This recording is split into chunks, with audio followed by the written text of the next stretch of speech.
Hi friends, ಎಲ್ಲರಿಗೂ ಜ್ಞಾನ Gangotri YouTube ಚಾನಲ್ಗೆ ಸ್ವಾಗತ. ನಾನು ನಿಮ್ಮ ಜೋಗ್ರಫಿ ಫ್ಯಾಕಲ್ಟಿ ಜ್ಞಾನ ಗಂಗೋತ್ರಿಯಿಂದ. ಸ್ನೇಹಿತರೆ, ಆಲ್ರೆಡಿ ನಾವು ಜಗತ್ತಿನ ವಿವಾದಾತ್ಮಕ ಸ್ಥಳಗಳಿಗೆ ಸಂಬಂಧಪಟ್ಟ ಹಾಗೆ ಒಂದು ಜೋಗ್ರಫಿ ಸರಣಿಯನ್ನು ಪ್ರಾರಂಭಿಸ್ತಾ ಇದ್ವಿ. ಈ ಜೋಗ್ರಫಿ ಸರಣಿಯ ಮುಂದುವರೆದ ಭಾಗವಾಗಿ ಇವತ್ತು ಈ ಜೋಗ್ರಫಿ ಸರಣಿ 2ರಲ್ಲಿ ನೋಡೋಣ. UPSC, KPSC, KS, PSI group C ಮುಂತಾದ ಸ್ಪರ್ಧಾತ್ಮಕ ಪರೀಕ್ಷೆಗಳಿಗೆ ಉಪಯುಕ್ತವಾಗಿರುವಂಥ ಒಂದು ಜೋಗ್ರಫಿ ಇದು ಸರಣಿಯಾಗಿರ್ತದೆ. ಈ ಸರಣಿಯಲ್ಲಿ ಇರಾನ್ ಮತ್ತು ಇಸ್ರೇಲ್ ಯುದ್ಧಕ್ಕೆ ಸಂಬಂಧಪಟ್ಟಂಥ ನಾವು ಕೆಲವೊಂದು ಜೋಗ್ರಫಿಕಲ್ ಆಗಿರ್ಬೋದು, ಹಿಸ್ಟಾರಿಕಲ್ ಆಗಿರ್ಬೋದು, ಅಲ್ಲಿನ ಎಕನಾಮಿಕಲ್ಗೆ ಸಂಬಂಧಪಟ್ಟ ಹಾಗೆ ಕೆಲವೊಂದು ವಿಷಯಗಳನ್ನು ಮ್ಯಾಪ್ ರೀಡಿಂಗ್ಗಳ ಮೂಲಕವಾಗಿ ನಾವಿಲ್ಲಿ ಡಿಸ್ಕಷನ್ ಮಾಡ್ತಾ ಇದ್ವಿ. ಹಾಗಾಗಿ ಇದರ ಮುಂದುವರೆದ ಭಾಗವಾಗಿ ಇವತ್ತು ಇಸ್ರೇಲ್ನ ಬಗ್ಗೆ ಇವತ್ತು ನೋಡ್ತಾ ಬರೋಣ. ಇಲ್ಲಿ ಕೆಲವೊಂದು ಶಾರ್ಟ್ ಟ್ರಿಕ್ಸ್ಗಳನ್ನು ನಾವಿಲ್ಲಿ ಯೂಸ್ ಮಾಡ್ತೀವಿ. ಪ್ರೀವಿಯಸ್ ಎಕ್ಸಾಮ್ನಲ್ಲಿ ಕೇಳಿದಂಥ ಕ್ವಶನ್ಸ್ಗಳು ಇರ್ತವೆ. ಈ ವಿಡಿಯೋವನ್ನು ಕಂಪ್ಲೀಟಾಗಿ ನೀವು ನೋಡಾದ್ಮೇಲೆ ನಿಮಗೆ ಸಂಬಂಧಪಟ್ಟಂಗೆ ಇದರಲ್ಲಿ ಕೆಲವೊಂದು ಕ್ವಶನ್ಸ್ಗಳನ್ನು ಹಾಕಿರ್ತೀವಿ. ಅವುಗಳನ್ನು ನೀವಿಲ್ಲಿ ಆನ್ಸರ್ನ ಮಾಡಿ ಕಮೆಂಟ್ ಬಾಕ್ಸಲ್ಲಿ ಇಲ್ಲಿ ಹಾಕ್ತಾ ಬನ್ನಿ. ಓಕೆ, ನೆಕ್ಸ್ಟ್ ಇದರಲ್ಲಿ ಬನ್ನಿ. ಇದರ ಮುಂದುವರೆದ ಭಾಗವಾಗಿ ಇರಾನ್ ಮತ್ತು ಇಸ್ರೇಲ್ಗೆ ಸಂಬಂಧಪಟ್ಟ ಹಾಗೆ ಯುದ್ಧ ಇಲ್ಲಿ ನಡೀತಾ ಇರುವಂಥದ್ದು. ಈ ಯುದ್ಧಕ್ಕೆ ಸಂಬಂಧಪಟ್ಟಂಗೆ ನಾವು ಲಾಸ್ಟ್ ವಿಡಿಯೋದಲ್ಲಿ ಇರಾನ್ನ ಬಗ್ಗೆ ನೋಡಿದ್ವಿ. ಇರಾನ್ ಜೊತೆಗೆ ಬಾರ್ಡ್ರನ್ನ ಶೇರ್ ಮಾಡ್ತಾ ಇರುವಂಥ ನೈಬರ್ ಕಂಟ್ರೀಸ್ಗಳನ್ನ ನೋಡಿದ್ವಿ. ಇವತ್ತಿನ ವಿಡಿಯೋಲ್ಲಿ ಇಸ್ರೇಲ್ ಅಂದರೆ ಏನು, ಗಾಜಾ ಸ್ಟೇಟ್ ಅಂದರೆ ಏನು, ವೆಸ್ಟ್ ಬ್ಯಾಂಕ್ ಅಂದರೆ ಏನು, ಇಸ್ರೇಲ್ನ ಜೊತೆಗೆ ಬಾರ್ಡ್ರನ್ನ ಶೇರ್ ಮಾಡ್ತಾ ಇರುವಂಥ ನೈಬರ್ ಕಂಟ್ರೀಸ್ಗಳು ಯಾವುದಾದಿದ್ದಾವೆ, ಇಲ್ಲಿ ಸಿನಾಯಿ ಪೆನಿನ್ಸುಲಾ ಅಂದರೆ ಏನು, ಗಲ್ಫ್ ಆಫ್ ಅಕಬಾ ಅಂದರೆ ಏನು, ಇವುಗಳನ್ನು ಇವತ್ತು ಈ ವಿಡಿಯೋದಲ್ಲಿ ಚರ್ಚೆಯನ್ನು ಮಾಡ್ತಾ ಬರೋಣ. ಇಸ್ರೇಲ್ ಪಶ್ಚಿಮ ಏಷ್ಯಾದ ರಾಷ್ಟ್ರಗಳಲ್ಲಿ, ವೆಸ್ಟರ್ನ್ ಏಷ್ಯಾಸ್ ಕಂಟ್ರೀಸಲ್ಲಿ ಕಂಡುಬರ್ತಾ ಇರುವಂಥ ಒಂದು ಯಹೂದಿ ರಾಷ್ಟ್ರ ಅಂತೇಳಿ ಕರಿತೀವಿ ಇಸ್ರೇಲ್ನನ್ನು. ಯಹೂದಿಯರ ದೇಶ ಅಂತೇಳಿ ಕರಿತೀವಿ ಇಸ್ರೇಲ್.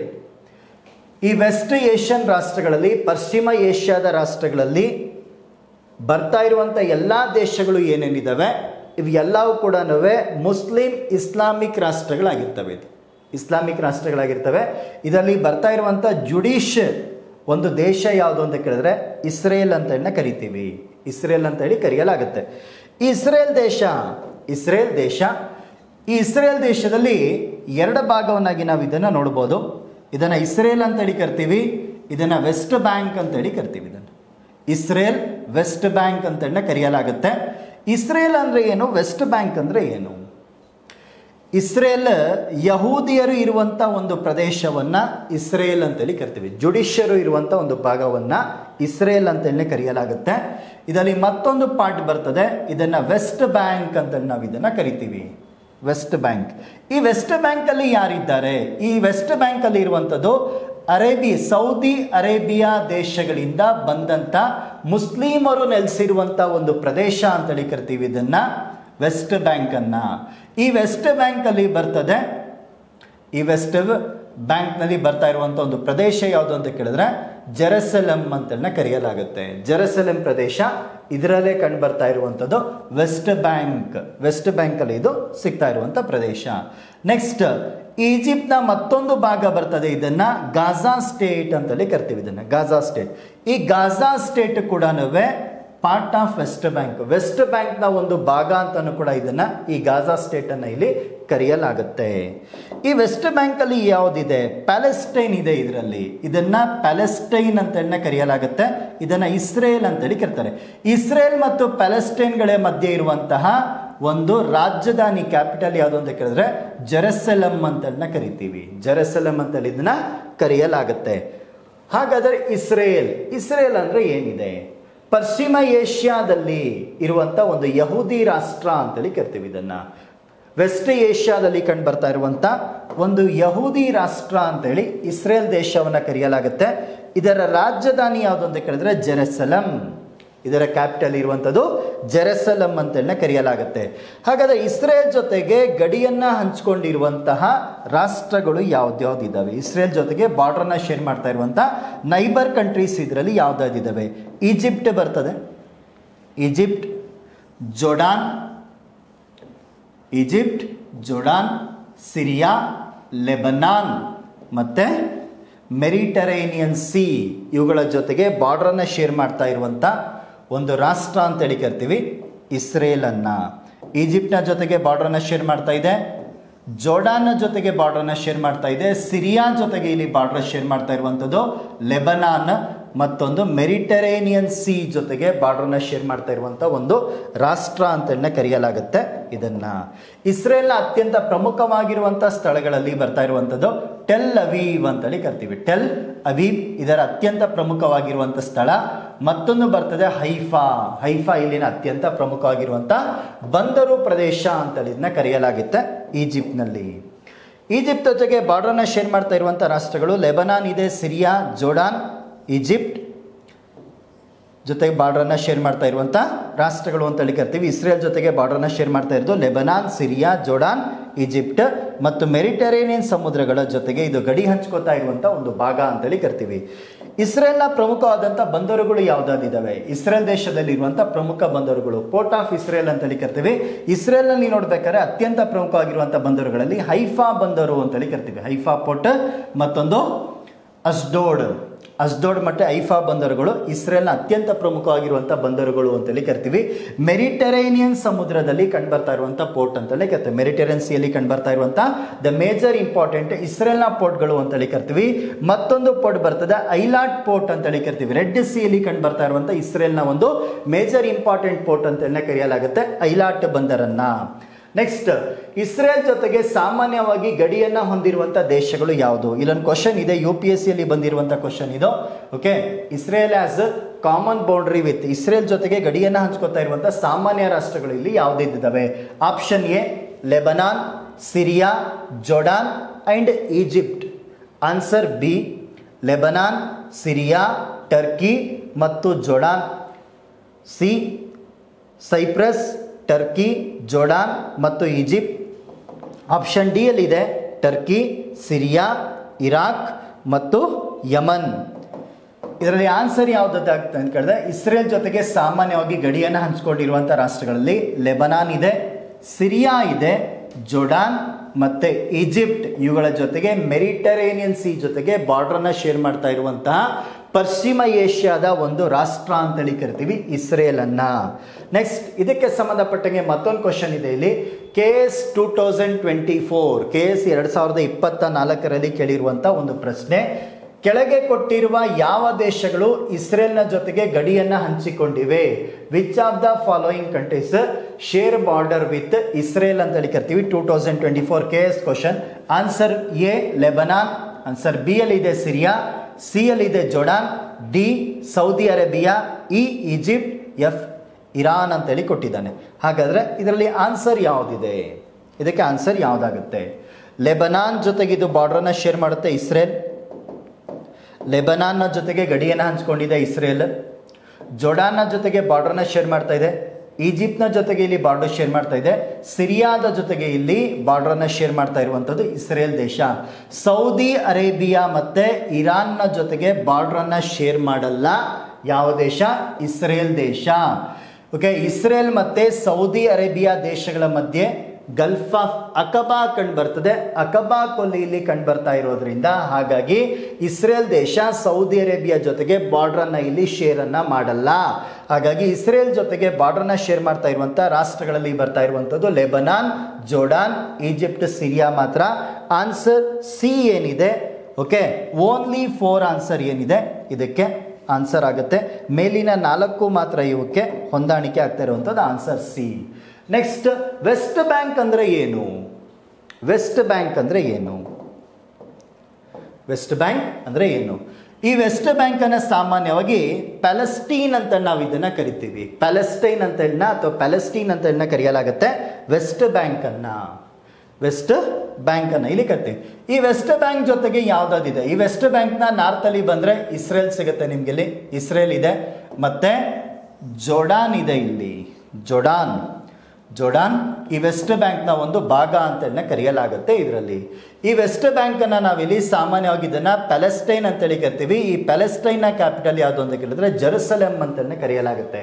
ಜೆರುಸಲೆಮ್ ಅಂತ ಕರಿತೀವಿ. ಈ ವೆಸ್ಟ್ ಬ್ಯಾಂಕ್ನ ಕ್ಯಾಪಿಟಲ್ ಅಂತೇಳಿ ಕರೆಯಲಾಗುತ್ತೆ ಜೆರುಸಲೆಮ್ ಅನ್ನ. ನೆಕ್ಸ್ಟ್ ಈ ವೆಸ್ಟ್ ಬ್ಯಾಂಕ್ನ ನಂತರದಲ್ಲಿ ಬರ್ತಾ ಇದೆ ಜೋರ್ಡಾನ್ ರಿವರ್ ಅಂತೇಳಿ ಕರಿತೀವಿ. Jordan river. ಈ ಜೋರ್ಡಾನ್ ನದಿ ಅಂದರೆ ಏನು? ಜೋರ್ಡಾನ್ ರಿವರ್ ಇಲ್ಲಿ ಹರಿತಾ ಇರುವಂಥ ಒಂದು ನದಿ ಇದು ಜೋರ್ಡಾನ್ ನದಿ ಅಂತಲೇ ಕರಿತೀವಿ. ಜೋರ್ಡಾನ್ ರಿವರ್, ಜೋರ್ಡಾನ್ ನದಿ. ಈ ಜೋರ್ಡಾನ್ ನದಿ ಸಿರಿಯಾ, ಜೋರ್ಡಾನ್, ಈ ವೆಸ್ಟ್ ಬ್ಯಾಂಕಲ್ಲಿ ಬರ್ತಾ ಇರುವಂಥ ಇನ್ನು ಇಸ್ರೇಲ್ನ ಪಾರ್ಟಲ್ಲಿ ಇರುವಂಥ ಒಂದು ನದಿ ಅಂತಲೇ ಕರಿತೀವಿ. ಇದನ್ನು ಜೋರ್ಡಾನ್ ನದಿಯನ್ನು ಕರೆಯಲಾಗುತ್ತೆ. ಇದರ ಲೋಕಲ್ ನೇಮ್ ಸ್ಥಳೀಯವಾಗಿ ಜೋರ್ಡಾನ್ ರಿವರ್ ಅನ್ನ ಹೀಬ್ರೂ ನದಿ ಅಂತ ಕರಿತೀವಿ. ಹೀಬ್ರೂ ರಿವರ್ ಅಂತ ಕರೆಯಲಾಗುತ್ತೆ. ಈ ರಿವರ್ ಅನ್ನ ಯಾವ್ಯಾವ ದೇಶಗಳಲ್ಲಿ ಕಂಡು ಬರ್ತದೆ? ಜೋರ್ಡಾನ್ ಅಲ್ಲಿ ಕಂಡು ಬರ್ತದೆ, ಇದು ಸಿರಿಯಾದಲ್ಲಿ ಕಂಡು ಬರ್ತದೆ, ಇಸ್ರೇಲ್ ಮತ್ತೆ ಪ್ಯಾಲೆಸ್ಟೈನ್ಗಳಲ್ಲಿ ಕಂಡು ಬರ್ತಾ ಇರುವಂತಹ ಒಂದು ನದಿ ಅಂತೇಳಿ ಕರಿತೀವಿ ಇದನ್ನ ಜೋರ್ಡಾನ್ ರಿವರ್ ಅನ್ನ. ಈ ಜೋರ್ಡಾನ್ ನದಿಯನ್ನ ಜೋರ್ಡಾನ್ ದೇಶದ ಲಾಂಗೆಸ್ಟ್ ರಿವರ್ ಅಂತಾನೆ ಕರಿತೀವಿ. ಜೋರ್ಡಾನ್ ದೇಶದ ಅತ್ಯಂತ ದೊಡ್ಡ ನದಿ ಅಂತಾನೆ ಕರಿತೀವಿ ಈ ಜೋರ್ಡಾನ್ ರಿವರ್. ಈ ಜೋರ್ಡಾನ್ ನದಿ ಬಂದು ಎಲ್ಲಿ ಎಂಡ್ ಆಗುತ್ತೆ ಅಂತ ಕೇಳಿದ್ರೆ ಡೆಡ್ ಸಿ, ಮೃತ ಸಮುದ್ರ ಅಥವಾ ಡೆಡ್ ಸಿಯಲ್ಲಿ ಬಂದು ಅಂತ್ಯಗೊಳ್ತಾ ಇರುವಂತ ಒಂದು ನದಿ ಅಂತೇಳಿ ಕರಿತೀವಿ ಇದನ್ನ ಜೋರ್ಡಾನ್ ರಿವರ್ ಅನ್ನ. ಈ ಜೋರ್ಡಾನ್ ನದಿ ಜೊತೆಗೆ ಗಡಿಯನ್ನು ಹಂಚಿಕೊಂಡಿರುವಂತಹ ರಾಷ್ಟ್ರಗಳಲ್ಲಿ ಜೋರ್ಡಾನ್, ಸಿರಿಯಾ, ಇಸ್ರೇಲ್, ಪ್ಯಾಲೆಸ್ಟೈನ್ ಅತ್ಯಂತ ಪ್ರಮುಖವಾಗಿರುವಂತದನ್ನ ನಾವಿಲ್ಲಿ ನೋಡಬಹುದು. ನೆಕ್ಸ್ಟ್ ಬರ್ತದೆ ಡೆಡ್ ಸಿ, ಮೃತ ಸಮುದ್ರ ಅಂತೇಳಿ ಕರಿತೀವಿ. ಮೃತ ಸಮುದ್ರ ಅಥವಾ ಡೆಡ್ ಸಿ ಅಂತಲೇ ಕರಿತೀವಿ ಇದನ್ನ. ಈ ಮೃತ ಸಮುದ್ರ ಅಥವಾ ಡೆಡ್ ಸಿ ಏನಿದೆ ವಿಶ್ವದ ಅತ್ಯಂತ ಲವಣಯುಕ್ತ ಸರೋವರ ಅಂತ ಕರೆಯಲಾಗ್ತದೆ ಇದನ್ನ. ಓಕೆ, ವರ್ಲ್ಡ್ ಅಲ್ಲಿ ಹೈಯೆಸ್ಟ್ ಸಲಾನಿಟಿಯನ್ನು ಹೊಂದಿರುವಂತಹ ಲೇಕ್ ಅಂತ ಕರೆಯಲಾಗುತ್ತೆ. ಮೃತ ಸರೋವರವನ್ನ ಇಲ್ಲಿ ಕರಿತೀವಿ. ಇದು ಜೋರ್ಡಾನ್ ಮತ್ತೆ ವೆಸ್ಟ್ ಬ್ಯಾಂಕ್, ವೆಸ್ಟ್ ಬ್ಯಾಂಕ್ ಅಥವಾ ಇಸ್ರೇಲ್ನಲ್ಲಿ ಕಂಡು ಬರ್ತಾ ಇರುವಂತಹ ಒಂದು ಸಮುದ್ರ ಅಂತ ಕರೆಯಲಾಗುತ್ತೆ. ಒಂದು ಸರೋವರ ಅಂತೇಳಿ ಕರಿತೀವಿ ಇದನ್ನ ಮೃತ ಸರೋವರವನ್ನ ಕರೆಯಲಾಗ್ತದೆ. ವಿಶ್ವದ ಅತ್ಯಂತ ಆಳವಾಗಿರುವಂತಹ ಹೈಫರ್ ಸಲೈನ್ ಸರೋವರ ಅಂತ ಕರಿತೀವಿ. Okay, the deepest okay saline lake in the world ಅಂತ ಕರಿತೀವಿ. Hyper saline lake in the world ಅಂತ ಕರೆಯಲಾಗುತ್ತೆ. ಯಾವುದನ್ನ? ಮೃತ ಸರೋವರನ್ನ ಇಲ್ಲಿ ಕರಿತೀವಿ. ಮೃತ ಸರೋವರನ್ನ ಅಥವಾ ಡೆಡ್ ಸಿ ಅನ್ನ ಇಲ್ಲಿ ಕರೆಯಲಾಗುತ್ತೆ. ಈ ಡೆಡ್ ಸಿ ಯಾವ ಎರಡು ದೇಶಗಳ ಮಧ್ಯೆ ಇದೆ ಅಂತ ಕೇಳಿದ್ರೆ ಇದು ಇಸ್ರೇಲ್, ಇದು ಜೋರ್ಡಾನ್. ಈ ಎರಡೂ ದೇಶಗಳ ಮಧ್ಯದಲ್ಲಿ ಕಂಡು ಬರ್ತಾ ಇರುವಂತ ಒಂದು ಸರೋವರ ಯಾವುದು ಅಂತ ಕೇಳಿದ್ರೆ ಡೆಡ್ ಸಿ ಅಂತಲೇ ಕರಿತೀವಿ ಇದನ್ನ. ಡೆಡ್ ಸಿ ಇದೊಂದು ಸರೋವರವಾಗಿದೆ. ಹೆಸರು ಮಾತ್ರ ಇದ್ದು ಡೆಡ್ ಸಿ, ಆದರೆ ಇದನ್ನ ಸರೋವರ ಅಂತೇಳಿ ಕರಿತೀವಿ.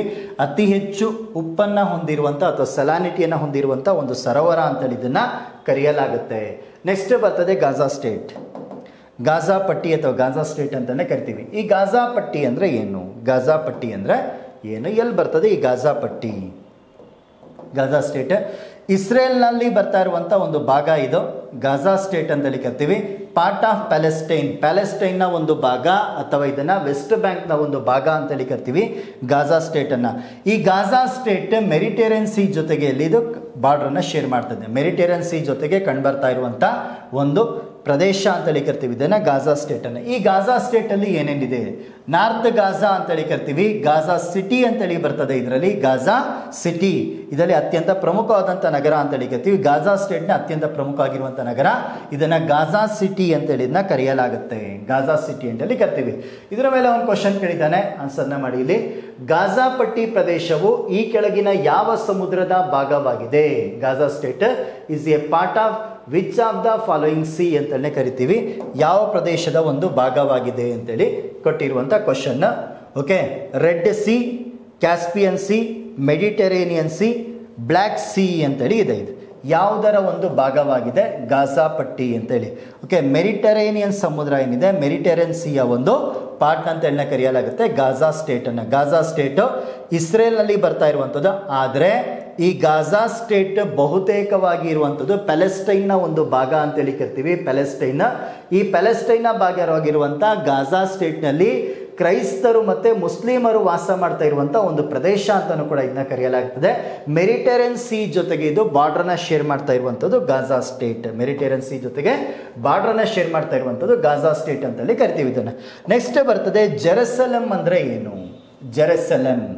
ಜೆರುಸಲೆಮ್ ಅಂತೇಳಿ ಕರಿತೀವಿ. ವೆಸ್ಟ್ ಬ್ಯಾಂಕ್ನ ಒಂದು ಭಾಗ ಅಂತೇಳಿ ಕರಿತೀವಿ ಜೆರುಸಲೆಮ್ ಅನ್ನ. Okay, West Bank, part of West ಬ್ಯಾಂಕ್ನ ಒಂದು ಭಾಗ ಅಂತೇಳಿ ಕರಿತೀವಿ ಈ ಜೆರುಸಲೆಮ್ನ. ಮೆಡಿಟರೇನಿಯನ್ ಸಿ ಮತ್ತೆ ಡೆಡ್ ಸಿ, ಮೃತ ಸಮುದ್ರಗಳ ನಡುವೆ ಇರುವಂತಹ ಆಲಿವ್ ಅಥವಾ ಜುದಾಯಿನ್ ಪರ್ವತಗಳ ಪ್ರಸ್ಥಭೂಮಿಯಲ್ಲಿ ಇದು ಕಂಡುಬರ್ತಾ ಇರುವಂಥದ್ದು. ಓಕೆ, ಜುದಾಯಿನ್ ಮೌಂಟೇನ್ಸ್ ಅಥವಾ ಆಲಿನ್ ಮೌಂಟೇನ್ಸ್ಗಳಲ್ಲಿ ಕಂಡು ಬರ್ತಾ ಇರುವಂಥ ಬಿಟ್ವೀನ್ ಮೆಡಿಟರೇನಿಯನ್ ಅಂಡ್ ಡೆಡ್ ಸಿಯಲ್ಲಿ ಕಂಡು ಬರ್ತಾ ಇರುವಂಥ ಒಂದು ಪ್ರದೇಶ ಅಂತೇಳಿ ಕರಿತೀವಿ. ಇದನ್ನು ಜೆರುಸಲೆಮ್ನನ್ನು ಕರೆಯಲಾಗುತ್ತೆ. ಈ ಜೆರುಸಲೆಮ್ ವಿಶ್ವದ ಅತ್ಯಂತ ಹಳೆಯ ನಗರ ಅಂತೇಳಿ ಕರಿತೀವಿ. ಇದನ್ನು ಜೆರುಸಲೆಮ್ನ ವಿಶ್ವದ ಅತ್ಯಂತ ಹಳೆಯ ನಗರ ಅಂತಲೇ ಕರೆಯಲಾಗ್ತದೆ. ಯೇಸು ಕ್ರಿಸ್ತನ ಜನ್ಮಸ್ಥಳ ಅಂತಲೂ ಕೂಡ ಇದನ್ನು ಕರಿತೀವಿ ಜೆರುಸಲೆಮ್ನನ್ನ. ಇಸ್ರೇಲ್ ಮತ್ತೆ ಪ್ಯಾಲೆಸ್ಟೈನ್ಗಳ ಒಂದು ರಾಜಧಾನಿ ಅಂತಲೂ ಕೂಡ ಇದನ್ನ ಕರೆಯಲಾಗ್ತದೆ. ಇಸ್ರೇಲ್ನ ಕ್ಯಾಪಿಟಲ್ ಕೂಡ ಜೆರುಸಲೆಮ್ನೇ, ಪ್ಯಾಲೆಸ್ಟೈನ್ನ ಕ್ಯಾಪಿಟಲ್ ಕೂಡ ಇದರಲ್ಲಿ ಇರುವಂಥದ್ದು ಜೆರುಸಲೆಮ್. ಈ ಎರಡೂ ದೇಶಗಳ ಒಂದು ವಿವಾದಾತ್ಮಕ ರಾಜಧಾನಿ ಅಂದ್ರೂ ಕೂಡ ಇದನ್ನು ತಪ್ಪಾಗಲ್ಲ ಜೆರುಸಲೆಮ್ನನ್ನ. ಇದು ಜಗತ್ತಿನ ಅತ್ಯಂತ ಹಳೆಯ ನಗರ ಅಂತೇಳಿ ಕರಿತೀವಿ. ಒಂದು ಯೇಸು ಕ್ರಿಸ್ತನ ಒಂದು ಜನ್ಮಸ್ಥಳ ಆಗಿರುವಂಥದ್ದು ಕೂಡ ಇದೇ ಜೆರುಸಲೆಮ್ನ ಭಾಗದಲ್ಲಿ. ನೆಕ್ಸ್ಟ್, ಈ ಜೆರುಸಲೆಮ್ನಲ್ಲೇ ಕಂಡು ಬರ್ತದೆ ಅಲ್ ಅಕ್ಸಾ ಮಸೀದಿ ಅಂತೇಳಿ ಕರಿತೀವಿ. ಅಲ್ ಅಕ್ಸಾ ಮಸ್ಜಿದ್ ಅಂತ ಕರೆಯಲಾಗ್ತದೆ ಅಥವಾ ಮಸೀದಿ ಇದರಲ್ಲಿ ಕಂಡು ಬರ್ತಾ ಇರುವಂಥದ್ದು. ಜೆರುಸಲೆಮ್ನ ಅತ್ಯಂತ ಓಲ್ಡೆಸ್ಟ್ ಸಿಟಿಯಲ್ಲಿ ಕಂಡು ಬರ್ತಾ ಇರುವಂಥ ಇದು ಮಸ್ಜಿದ್ ಅಂತ ಮಸೀದಿ ಅಂತ ಕರೆಯಲಾಗುತ್ತೆ. ಇದನ್ನ ಅಲ್ ಹರಾಮ್ ಅಲ್ ಶರೀಫ್ ಎನ್ನುವಂಥ ಹೆಸರಿಂದಾನು ಇದನ್ನು ಕರೆಯಲಾಗುತ್ತೆ ಈ ಮಸೀದಿಯನ್ನ.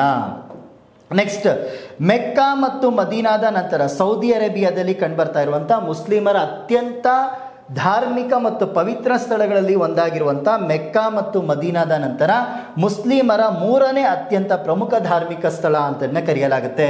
Okay, the third most religion place ಅಂತ ಕರೆಯಲಾಗುತ್ತೆ. ಆಫ್ಟರ್ ಮೆಕ್ಕಾ ಅಂಡ್ ಮದೀನಾದ ನಂತರದಲ್ಲಿ ಇರುವಂಥದ್ದು ಅಲ್ ಅಕ್ಸಾ ಮಸೀದಿ. ಇದು ಮುಸ್ಲಿಮರ ಅತ್ಯಂತ ಪವಿತ್ರ ಸ್ಥಳ. ಇದು ಎಲ್ಲಿ ಕಂಡು ಬರ್ತದೆ ಅಂತ ಕೇಳಿದ್ರೆ ವೆಸ್ಟ್ ಬ್ಯಾಂಕ್ ಅಥವಾ ಪ್ಯಾಲೆಸ್ಟೈನ್ ಅಲ್ಲಿ ಕಂಡು ಬರ್ತಾ ಇರುವಂಥ ಒಂದು ಭಾಗ ಅಂತ ಕರಿತೀವಿ. ನೆಕ್ಸ್ಟ್, ಗೋಲನ್ ಹೈಟ್ ಅಂತೇಳಿ ಬರ್ತದೆ. Golan height okay, Golan height ಪ್ರದೇಶ ಅಂತಲೇ ಕರಿತೀವಿ ಇದನ್ನು Golan height. Israel, Syria, Lebanon ಈ ಜೋರ್ಡಾನ್ ಪ್ರದೇಶಗಳಲ್ಲಿ ಕಂಡುಬರ್ತಾ ಇರುವಂಥ ಒಂದು ಪರ್ವತ ಶ್ರೇಣಿ ಪ್ರದೇಶ ಅಂತೇಳಿ ಕರಿತೀವಿ ಇದನ್ನು ಗೋಲಾನ್ ಹೈಟನ್ನು. ನೆಕ್ಸ್ಟ್, ಈ ಗೋಲಾನ್ ಹೈಟ್ ಅಂದರೆ ಏನಿದೆ ಇದರದ್ದು ಗೋಲಾನ್ ಹೈಟ್ ಬಗ್ಗೆ. ಇದು ಪಶ್ಚಿಮದಲ್ಲಿರುವಂಥ ಜೋರ್ಡಾನ್ ರಿವರ್ ಹತ್ರ ಕಂಡುಬರ್ತಾ ಇದೆ ಇದು. ಓಕೆ, ವೆಸ್ಟ್ ಬ್ಯಾಂಕ್ ಹತ್ರ ಇರುವಂಥ ಜೋರ್ಡಾನ್ ನದಿ ಹತ್ರ ಇದು ಕಂಡುಬರ್ತಾ ಇರುವಂಥ ಒಂದು ಭಾಗ ಅಂತೇಳಿ ಕರಿತೀವಿ ಇದನ್ನು ಗೋಲಾನ್ ಹೈಟನ್ನು ಕರೆಯಲಾಗುತ್ತೆ. ನೆಕ್ಸ್ಟ್, 1967 ಸಿರಿಯಾದಿಂದ ಇಸ್ರೇಲ್ ಆಕ್ರಮಿಸಿಕೊಂಡಿರುವಂಥ ಒಂದು ಪ್ರದೇಶ ಅಂತೇಳಿ ಕರೆಯಲಾಗುತ್ತೆ ಇದನ್ನು. ಓಕೆ, ಈ ಪ್ರದೇಶವನ್ನು ಇಸ್ರೇಲ್ ಸಿರಿಯಾದಿಂದ ಇದನ್ನು ಆಕ್ರಮಣ ಮಾಡಿಕೊಂಡಿರುವಂಥ ಒಂದು ಪ್ರದೇಶವಾಗಿತ್ತು. 1967 ಓಕೆ, ಒಂದು ಒಪ್ಪಂದಗಳ ಮೂಲಕವಾಗಿ ಈ ಪ್ರದೇಶವನ್ನು ಓಕೆ ಇನ್ನೂ ಕೂಡ ಈ ಪ್ರದೇಶ ಏನಿದೆ ಇಸ್ರೇಲ್ನ ಒಂದು ಭಾಗವಾಗಿನೇ ಇದು ಇರುವಂಥದ್ದು. ಈ ಪ್ರದೇಶವನ್ನು 1967 ಸಿರಿಯಾದಿಂದ ಇದು ಇಸ್ರೇಲ್ ಆಕ್ರಮಿಸಿಕೊಂಡಿರುವಂಥ ಒಂದು ಭಾಗ ಅಂತಲೇ ಕರೆಯಲಾಗುತ್ತೆ. ಇಸ್ರೇಲ್ ಮತ್ತು ಸಿರಿಯಾದ ಮಧ್ಯೆ ಇರುವಂಥ ಒಂದು ವಿವಾದಾತ್ಮಕ ಸ್ಥಳ ಅಂತಲೇ ಕರೆಯಲಾಗುತ್ತೆ. ಓಕೆ, ಒಂದು ವಿವಾದಾತ್ಮಕವಾಗಿರುವಂಥ ಒಂದು ಪ್ರದೇಶ ಅಂತೇಳಿ ಕರಿತೀವಿ ಇದನ್ನು, ಇಸ್ರೇಲ್ ಮತ್ತು ಸಿರಿಯಾದ ಮಧ್ಯೆ ಇರುವಂಥದ್ದು. ನೆಕ್ಸ್ಟ್, ಗೋಲಾನ್ ಹೈಟ್ ಎಂದು ಕರೆಯಲ್ಪಡುವ ಪ್ರದೇಶ ಕೆಲವೊಮ್ಮೆ ಸುದ್ದಿಯಲ್ಲಿ ಇರುತ್ತದೆ. ಈ ಪ್ರದೇಶವು ಯಾವ ಭಾಗದಲ್ಲಿದೆ? 2015 UPSC ಕೇಳಿರುವಂಥ ಕ್ವಶನ್ ಇದು. Okay, the region known of the Golan height sometime in the news ಅಂತೇಳಿ ಕರ್ತೇವೆ. In which part is this region located ಅಂತೇಳಿ ಇದೆ. ಇದನ್ನು 2015 UPSC ಕೇಳಿರುವಂಥದ್ದು. ಆಪ್ಷನ್ ಎ ಮಧ್ಯ ಏಷ್ಯಾ ಅಂತೇಳಿದೆ, Central Asia. Option B middle Asia ಅಂತೇಳಿ ಬರ್ತದೆ. Option C South East Asia ಅಂತೇಳಿ ಬರ್ತದೆ. ಆಪ್ಷನ್ ಡಿ ನೆಕ್ಸ್ಟ್ ಮಧ್ಯ ಆಫ್ರಿಕಾ ಅಂತೇಳಿ ಕರಿತೇವೆ. ಸೆಂಟ್ರಲ್ ಆಫ್ರಿಕಾದಲ್ಲಿ ಇದು ಕಂಡುಬರ್ತಾ ಇರುವಂಥ ಭಾಗ ಅಂತೇಳಿ ಕರೆಯಲಾಗುತ್ತೆ. ಯಾಕಂದರೆ ಗೋಲಾನ್ ಹೈಟ್ ಪ್ರದೇಶ ಇದು ಇರುವಂಥದ್ದು ಪಶ್ಚಿಮ ಏಷ್ಯಾಗಳಲ್ಲಿ ಇದು ಕಂಡುಬರ್ತಾ ಇರುವಂಥ ಒಂದು ಪ್ರದೇಶ ಅಂತೇಳಿ ಕರೀತೀವಿ. ಪಶ್ಚಿಮ ಏಷ್ಯಾ, ಮಧ್ಯಪ್ರಾಚ್ಯ ರಾಷ್ಟ್ರಗಳಲ್ಲಿ ಅಥವಾ ಮಿಡಿವಲ್ ಏಷ್ಯಾದಲ್ಲಿ ಇರುವಂಥ ಒಂದು ಭಾಗ ಅಂತೇಳಿ ಕರೆಯಲಾಗ್ತದೆ ಗೋಲಾನ್ ಹೈಟ್ ಪ್ರದೇಶವನ್ನು. ಇದು ಇಸ್ರೇಲ್ ಮತ್ತು ಸಿರಿಯಾದ ಮಧ್ಯೆ ಇರುವಂಥ ಒಂದು ವಿವಾದಾತ್ಮಕ ಪ್ರದೇಶ ಅಂತಲೂ ಕೂಡ ಇದನ್ನು ಕರಿತೀವಿ ಗೋಲಾನ್ ಹೈಟ್ ಭಾಗವನ್ನು. ನೆಕ್ಸ್ಟ್, ಸಿನಾಯಿ ಪರ್ಯಾಯ ದ್ವೀಪ ಅಂತೇಳಿ ಕರಿತೀವಿ. ಸಿನಾಯಿ ಪೆನನ್ಸುಲಾ ಅಂತೇಳಿ ಬರ್ತದೆ. ಸಿನಾಯಿ ಪರ್ಯಾಯ ದ್ವೀಪ ಅಥವಾ ಇದನ್ನು ಸಿನಾಯಿ ಪೆನನ್ಸುಲಾ ಅಂತೇಳಿ ಕರಿತೀವಿ. ಈ ಸಿನಾಯಿ ಪೆನನ್ಸುಲಾ ಏನಿದೆ Camp David agreement. Camp David agreement ಇದು most important. Camp David agreement ಅಂದ್ರೆ ಏನು ಅಂತ ಕೇಳಿದ್ರೆ, ಈ ಕ್ಯಾಂಪ್ ಡೇವಿಡ್ ಅಗ್ರಿಮೆಂಟ್ ಅನ್ನೋದು 1979ರಲ್ಲಿ ಇಸ್ರೇಲ್ ಮತ್ತೆ ಈಜಿಪ್ಟ್ನ ಮಧ್ಯೆ ಆದಂತ ಒಂದು ಅಗ್ರಿಮೆಂಟ್ ಅಂತ ಹೇಳಿ ಕರಿತೀವಿ. ಈ ಅಗ್ರಿಮೆಂಟ್ನ ಮೂಲಕವಾಗಿ ಇಸ್ರೇಲ್ ಏನ್ ಮಾಡುತ್ತೆ ಅಂತ ಕೇಳಿದ್ರೆ, ಸಿನಾಯಿ ಪೆನನ್ಸುಲಾ ಅಥವಾ ಸಿನಾಯಿ ಪರ್ಯಾಯ ದ್ವೀಪವನ್ನ ಈಜಿಪ್ಟಿಗೆ ಇದನ್ನ ಬಿಟ್ಕೊಟ್ಟಿರುವಂಥದ್ದು ಈ ಅಗ್ರಿಮೆಂಟ್ನ ಮೂಲಕವಾಗಿ. ಈ ಅಗ್ರಿಮೆಂಟ್ ಸೆಪ್ಟೆಂಬರ್ 1978 ಅಲ್ಲಿ ಆದಂತ ಒಂದು ಅಗ್ರಿಮೆಂಟ್ ಅಂತ ಕರೆಯಲಾಗುತ್ತೆ. ಏನಿದು ಸಿನಾಯಿ ಪೆನನ್ಸುಲಾ ಅಥವಾ ಸಿನಾಯಿ ದ್ವೀಪ ಅಂತ ಕರಿತೀವಿ ಇದನ್ನ. ಸಿನಾಯಿ ಪೆನನ್ಸುಲಾ, ಸಿನಾಯಿ ಪೆನನ್ಸುಲಾ ಇದನ್ನ ಸಿನಾಯಿ ಪೆನನ್ಸುಲಾ ಅಂತ ಕರಿತೀವಿ. ಸಿನಾಯಿ ಪೆನನ್ಸುಲಾ, ಈ ಸಿನಾಯಿ ಪೆನನ್ಸುಲಾ ಪಾರ್ಟ್ ಆಫ್ ಈಜಿಪ್ಟ್ನ ಒಂದು ಪರ್ಯಾಯ ದ್ವೀಪ ಪ್ರದೇಶ ಅಂತೇಳಿ ಕರಿತೀವಿ ಸಿನಾಯಿ ಪೆನನ್ಸುಲಾ. ಈ ಸಿನಾಯಿ ಪೆನನ್ಸುಲಾದ ನಾರ್ತ್ ಅಲ್ಲಿ ಕಂಡು ಬರ್ತದೆ ಮೆಡಿಟರೇನಿಯನ್ ಸಿ ಅಂತೇಳಿ ಕರಿತೀವಿ. ಇದರ ಉತ್ತರದಲ್ಲಿದೆ ಮೆಡಿಟರೇನಿಯನ್ ಸಿ. ಇದರ ದಕ್ಷಿಣದಲ್ಲಿ ಕಂಡು ಬರ್ತದೆ ರೆಡ್ ಸಿ, ಕೆಂಪು ಸಮುದ್ರ ಇದರ ದಕ್ಷಿಣದಲ್ಲಿದ್ರೆ. ಇದರ ಪಶ್ಚಿಮದಲ್ಲಿದೆ ಗಲ್ಫ್ ಆಫ್ ಸುಯೇಜ್, ಸುಯೇಜ್ ಕೊಲ್ಲಿ ಅಂತೇಳಿ ಕರಿತೀವಿ. ಇದರ ಪೂರ್ವದಲ್ಲಿ ಕಂಡು ಬರ್ತದೆ Gulf of Aqaba, gulf of ಅಕಬಾ, ಅಕಬಾ ಕೊಲ್ಲಿ. ಇವುಗಳಿಂದ ಮಧ್ಯೆ ಕಂಡು ಬರ್ತಾ ಇರುವಂತ ಒಂದು ಪರ್ಯಾಯ ದ್ವೀಪ ಪ್ರದೇಶ ಅಂತೇಳಿ ಕರಿತೀವಿ ಸಿನಾಯಿ ಪೆನನ್ಸುಲಾವನ್ನ ಅಥವಾ ಸಿನಾಯಿ ಪ್ರಸ್ಥಭೂಮಿಯನ್ನ. ಈ ಸಿನಾಯಿ ಪ್ರಸ್ಥಭೂಮಿ ಯಾವ ಎರಡು ದೇಶಗಳ ಮಧ್ಯದಲ್ಲಿ ಇದೆ ಅಂತ ಕೇಳಿದ್ರೆ, ಈಜಿಪ್ಟ್ ಮತ್ತೆ ಇಸ್ರೇಲ್ ದೇಶಗಳ ಮಧ್ಯದಲ್ಲಿ ಕಂಡು ಬರ್ತಾ ಇರುವಂತ ಒಂದು ಪರ್ಯಾಯ ದ್ವೀಪ ಪ್ರಸ್ಥಭೂಮಿ ಅಂತೇಳಿ ಕರಿತೀವಿ ಸಿನಾಯಿ ಪೆನನ್ಸುಲಾವನ್ನ. ಈಜಿಪ್ಟ್ ದೇಶದ ಅತಿ ದೊಡ್ಡ ಪರ್ಯಾಯ ದ್ವೀಪ ಅಂತೇಳಿ ಕರಿತೀವಿ ಇದನ್ನ. Okay, the largest peninsular plateau in Egypt ಅಂತ ಕರೆಯಲಾಗುತ್ತೆ ಇದನ್ನ, ಸಿನಾಯಿ ಪೆನನ್ಸುಲಾವನ್ನ. ಈ ಸಿನಾಯಿ ಪೆನನ್ಸುಲಾ ಏನಿದೆ, ಏಷ್ಯಾ ಮತ್ತೆ ಆಫ್ರಿಕಾದ ನಡುವೆ ಇರುವಂತಹ ಭೂ ಸೇತುವೆ ಆಗಿ ಇವತ್ತು ನಮ್ಮಲ್ಲಿ ಇದು ಕೆಲಸವನ್ನ ಮಾಡ್ತಾ ಇದೆ. Land bridge between Asia and Africa, Asia ಮತ್ತೆ ಆಫ್ರಿಕಾ ದೇಶಗಳ ಮಧ್ಯೆ ಇರುವಂತ ಏಕೈಕ ನಮ್ಮಲ್ಲಿ ಭೂಮಿಯಿಂದ ನಿರ್ಮಿತವಾಗಿರುವಂತ ಒಂದು ಸೇತುವೆ ಅಥವಾ ಒಂದು ಕೊಂಡಿಯಾಗಿ ಕೆಲಸವನ್ನ ಮಾಡ್ತಾ ಇರುವಂತದ್ದು ಯಾವುದು ಅಂತ ಕೇಳಿದ್ರೆ ಸಿನಾಯಿ ಪರ್ಯಾಯ ದ್ವೀಪ ಅಂತೇಳಿ ಕರಿತೀವಿ. ಸಿನಾಯಿ ಪರ್ಯಾಯ ದ್ವೀಪ. ಈ ಸಿನಾಯಿ ಪರ್ಯಾಯ ದ್ವೀಪ ಮೆಡಿಟರೇನಿಯನ್ ಸಮುದ್ರ, ಕೆಂಪು ಸಮುದ್ರ, ಸುಯೇಜ್ ಕಾಲುವೆ ಮತ್ತು ಅಕಬಾ ಕೊಲ್ಲಿಗಳಿಂದ ಇದು ಸುತ್ತುವರೆದಿರುವಂಥದ್ದು. Mediterranean Sea, Red Sea, okay, Suez Canal and Gulf of ಅಕಬಾಗಳ ಜೊತೆಗೆ ಬಾರ್ಡರ್ ಅನ್ನ ಶೇರ್ ಮಾಡ್ತಾ ಇರುವಂತ ಒಂದು ಪರ್ಯಾಯ ದ್ವೀಪ ಅಂತ ಹೇಳಿ ಕರಿತೀವಿ ಸಿನಾಯಿ ಪರ್ಯಾಯ ದ್ವೀಪವನ್ನ. ಇದೇ ಸಿನಾಯಿ ಪರ್ಯಾಯ ದ್ವೀಪದಲ್ಲಿ ಬರ್ತದೆ ಶರ್ಮಾ ಅಲ್ ಶೇಖ್ ಪೋರ್ಟ್ ಅಂತ ಹೇಳಿ ಕರಿತೀವಿ. ಶರ್ಮಾ ಅಲ್ ಶೇಖ್ ಬಂದರು ಅಂತ ಹೇಳಿ ಕರಿತೀವಿ. ಈ ಶರ್ಮಾ ಅಲ್ ಶೇಖ್ ಬಂದರು ಯಾವ ದೇಶಕ್ಕೆ ಸಂಬಂಧಪಟ್ಟಿದೆ ಅಂತ ಕೇಳಿದ್ರೆ, ಈಜಿಪ್ಟ್ನ ಒಂದು ಅತ್ಯಂತ ಪ್ರಮುಖವಾಗಿರುವಂತಹ ಬಂದರು ಅಂತ ಕರೆಯಲಾಗುತ್ತೆ. ಇದ್ರ ಮೇಲೆ ಕ್ವಶನ್ ಏನ್ ಕೇಳಬಹುದು, ಈ ಶರ್ಮಾ ಅಲ್ ಶೇಖ್ ಬಂದಿರೋ ಮೇಲೆ ಕ್ವಶನ್ ಯಾವ ತರ ಬರ್ಬೋದು, ಸಿನಾಯಿ ಪೆನನ್ಸುಲಾ ಅಥವಾ ಸಿನಾಯಿ ಪ್ರಸ್ಥಭೂಮಿಯಲ್ಲಿ ಇರುವಂತ ಈಜಿಪ್ಟ್ ದೇಶದ ನೈಸರ್ಗಿಕವಾದಂತ ಒಂದು ಬಂದರು ಯಾವುದು ಅಂತ ಕೇಳಿದ್ರೆ ನೀವು ಇಲ್ಲಿ ಬರಿಬೇಕಾಗತ್ತೆ ಶರ್ಮಾ ಅಲ್ ಶೇಖ್ ಬಂದರು ಅಂತ ಹೇಳಿ ಕರಿತೀವಿ. ಶರ್ಮಾ ಅಲ್ ಶೇಖ್ ಬಂದರು ಯಾವ ದೇಶದ ಅಧೀನಕ್ಕೆ ಒಳಪಟ್ಟಿದೆ ಅಂತ ಕೇಳಿದ್ರೆ ಇದು ಈಜಿಪ್ಟ್ ದೇಶದ ಒಡೆತನಕ್ಕೆ ಒಳಪಟ್ಟಿರುವಂತ ಒಂದು ಬಂದರು ಅಂತ ಹೇಳಿ ಇದನ್ನ ಕರೆಯಲಾಗುತ್ತೆ. ನೆಕ್ಸ್ಟ್ ನೆಗೆವ್ ಮರುಭೂಮಿ ಅಂತ ಹೇಳಿ ಕರಿತೀವಿ. ನೆಗೆವ್ ಡೆಸರ್ಟ್ ಅಂತ ಕರೆಯಲಾಗುತ್ತೆ. ಈ ನೆಗೆವ್ ಮರುಭೂಮಿ ಅಥವಾ ನೆಗೆವ್ ಡೆಸರ್ಟ್ ಇಸ್ರೇಲ್ ದೇಶದ ಒಂದು ಲಾರ್ಜೆಸ್ಟ್ ಡೆಸರ್ಟ್ ಅಂತೇಳಿ ಕರಿತೀವಿ. ಇಸ್ರೇಲ್ನ ದೇಶದಲ್ಲಿ ಇರುವಂತ ಒಂದು ಅತಿ ದೊಡ್ಡ ಮರುಭೂಮಿ ಅಂತೇಳಿ ಇದನ್ನ ಕರೆಯಲಾಗುತ್ತೆ. ಈ ಮರುಭೂಮಿಯನ್ನ, ಈ ಮರುಭೂಮಿ ಏನಿದೆ ಇದನ್ನ ನೆಗೆವ್ ಡೆಸರ್ಟ್ ಅಂತೇಳಿ ಕರಿತೀವಿ. ನೆಗೆವ್ ಮರುಭೂಮಿ ಅಥವಾ ನೆಗೆವ್ ಡೆಸರ್ಟ್ ಅಂತ ಕರೆಯಲಾಗುತ್ತೆ. ಹಾಗಾದ್ರೆ ಈ ನೆಗೆವ್ ಮರುಭೂಮಿ ಅಂದ್ರೆ ಏನು? ಈ ನೆಗೆವ್ ಡೆಸರ್ಟ್ ಇಸ್ರೇಲ್ನ ಅತಿ ದೊಡ್ಡ ಮರುಭೂಮಿ ಅಂತೇಳಿ ಕರಿತೀವಿ. Okay, the largest desert in Israel ಅಂತ ಕರೆಯಲಾಗುತ್ತೆ ಈ ಮರುಭೂಮಿಯನ್ನ. ಈ ಮರುಭೂಮಿಯನ್ನ ಹೀಬ್ರೂ ಲ್ಯಾಂಗ್ವೇಜ್ ಅಲ್ಲಿ, ಹೀಬ್ರೂ ಭಾಷೆಯಲ್ಲಿ ಇದನ್ನ ನಕಾಬ್ ಅಂತ ಕರೆಯಲಾಗುತ್ತೆ. ನಕಾಬ್ ಅಂತಾನು ಕೂಡ ಇದನ್ನ ಹೀಬ್ರೂ ಭಾಷೆಯಲ್ಲಿ ಇದನ್ನ ಕರಿತೀವಿ. ದಕ್ಷಿಣ ಇಸ್ರೇಲ್, ಸೌತ್ ಇಸ್ರೇಲ್ ನಲ್ಲಿ ಇರುವಂತ ಒಂದು ಮರುಭೂಮಿ, ಅರೆ ಮರುಭೂಮಿ ಪ್ರದೇಶ ಅಂತೇಳಿ ಕರಿತೀವಿ. ಸಮಿ ಡೆಸರ್ಟ್ ಅಂತೇಳಿ ಕರಿತೀವಿ. ಸೌತ್ ಇಸ್ರೇಲ್ನಲ್ಲಿ ಕಂಡು ಬರ್ತಾ ಇರುವಂತ ಒಂದು ಸಮಿ ಡೆಸರ್ಟ್ ಅಂತಾನು ಕೂಡ ಈ ಮರುಭೂಮಿಯನ್ನ ಕರೆಯಲಾಗುತ್ತೆ. ಸಿನಾಯಿ ಪ್ರಸ್ಥಭೂಮಿ, ಸಿನಾಯಿ ಪೆನನ್ಸುಲಾ ಜೋರ್ಡಾನ್ ದೇಶಗಳ ಮಧ್ಯೆ ಕಂಡುಬರ್ತಾ ಇರುವಂತ ಒಂದು ಮರುಭೂಮಿ ಅಂತೇಳಿ ಕರಿತೀವಿ, ನೆಗೆವ್ ಮರುಭೂಮಿಯನ್ನ. ಈ ನೆಗೆವ್ ಮರುಭೂಮಿಯನ್ನ ಇಸ್ರೇಲ್ನ ಅತಿ ದೊಡ್ಡ ಮರುಭೂಮಿ ಅಂತಾನು ಕೂಡ ಇದನ್ನ ಕರೆಯಲಾಗುತ್ತೆ. ನೆಕ್ಸ್ಟ್, ಅಕಬಾ ಕೊಲ್ಲಿ ಅಂದ್ರೆ ಏನು? ಗಲ್ಫ್ ಆಫ್ ಅಕಬಾ ಅಥವಾ ಇದನ್ನ ಅಕಬಾ ಕೊಲ್ಲಿ ಅಂತ ಹೇಳಿ ಕರೆಯಲಾಗುತ್ತೆ. ಈ ಅಕಬಾ ಕೊಲ್ಲಿ ಎಲ್ಲಿದೆ ಅಂತ ಕೇಳಿದ್ರೆ ಸಿನಾಯಿ ಪೆನನ್ಸುಲಾ ಅಂತ ಹೇಳಿ ಕರಿತೀವಿ. ದ ಪಾರ್ಟ್ ಆಫ್ ಈಜಿಪ್ಟ್ನ ಒಂದು ಭಾಗವಾಗಿರುವಂತ ಸಿನಾಯಿ ಪೆನನ್ಸುಲಾ. ನೆಕ್ಸ್ಟ್, ಸೌದಿ ಅರೇಬಿಯಾ ಅಂತೇಳಿ ಬರ್ತದೆ, ಸೌದಿ ಅರೇಬಿಯಾ. ಇಲ್ಲಿದೆ ಜೋರ್ಡಾನ್ ದೇಶ ಅಂತೇಳಿ ಕರಿತೀವಿ, ಜೋರ್ಡಾನ್ ದೇಶ. Next, Israel.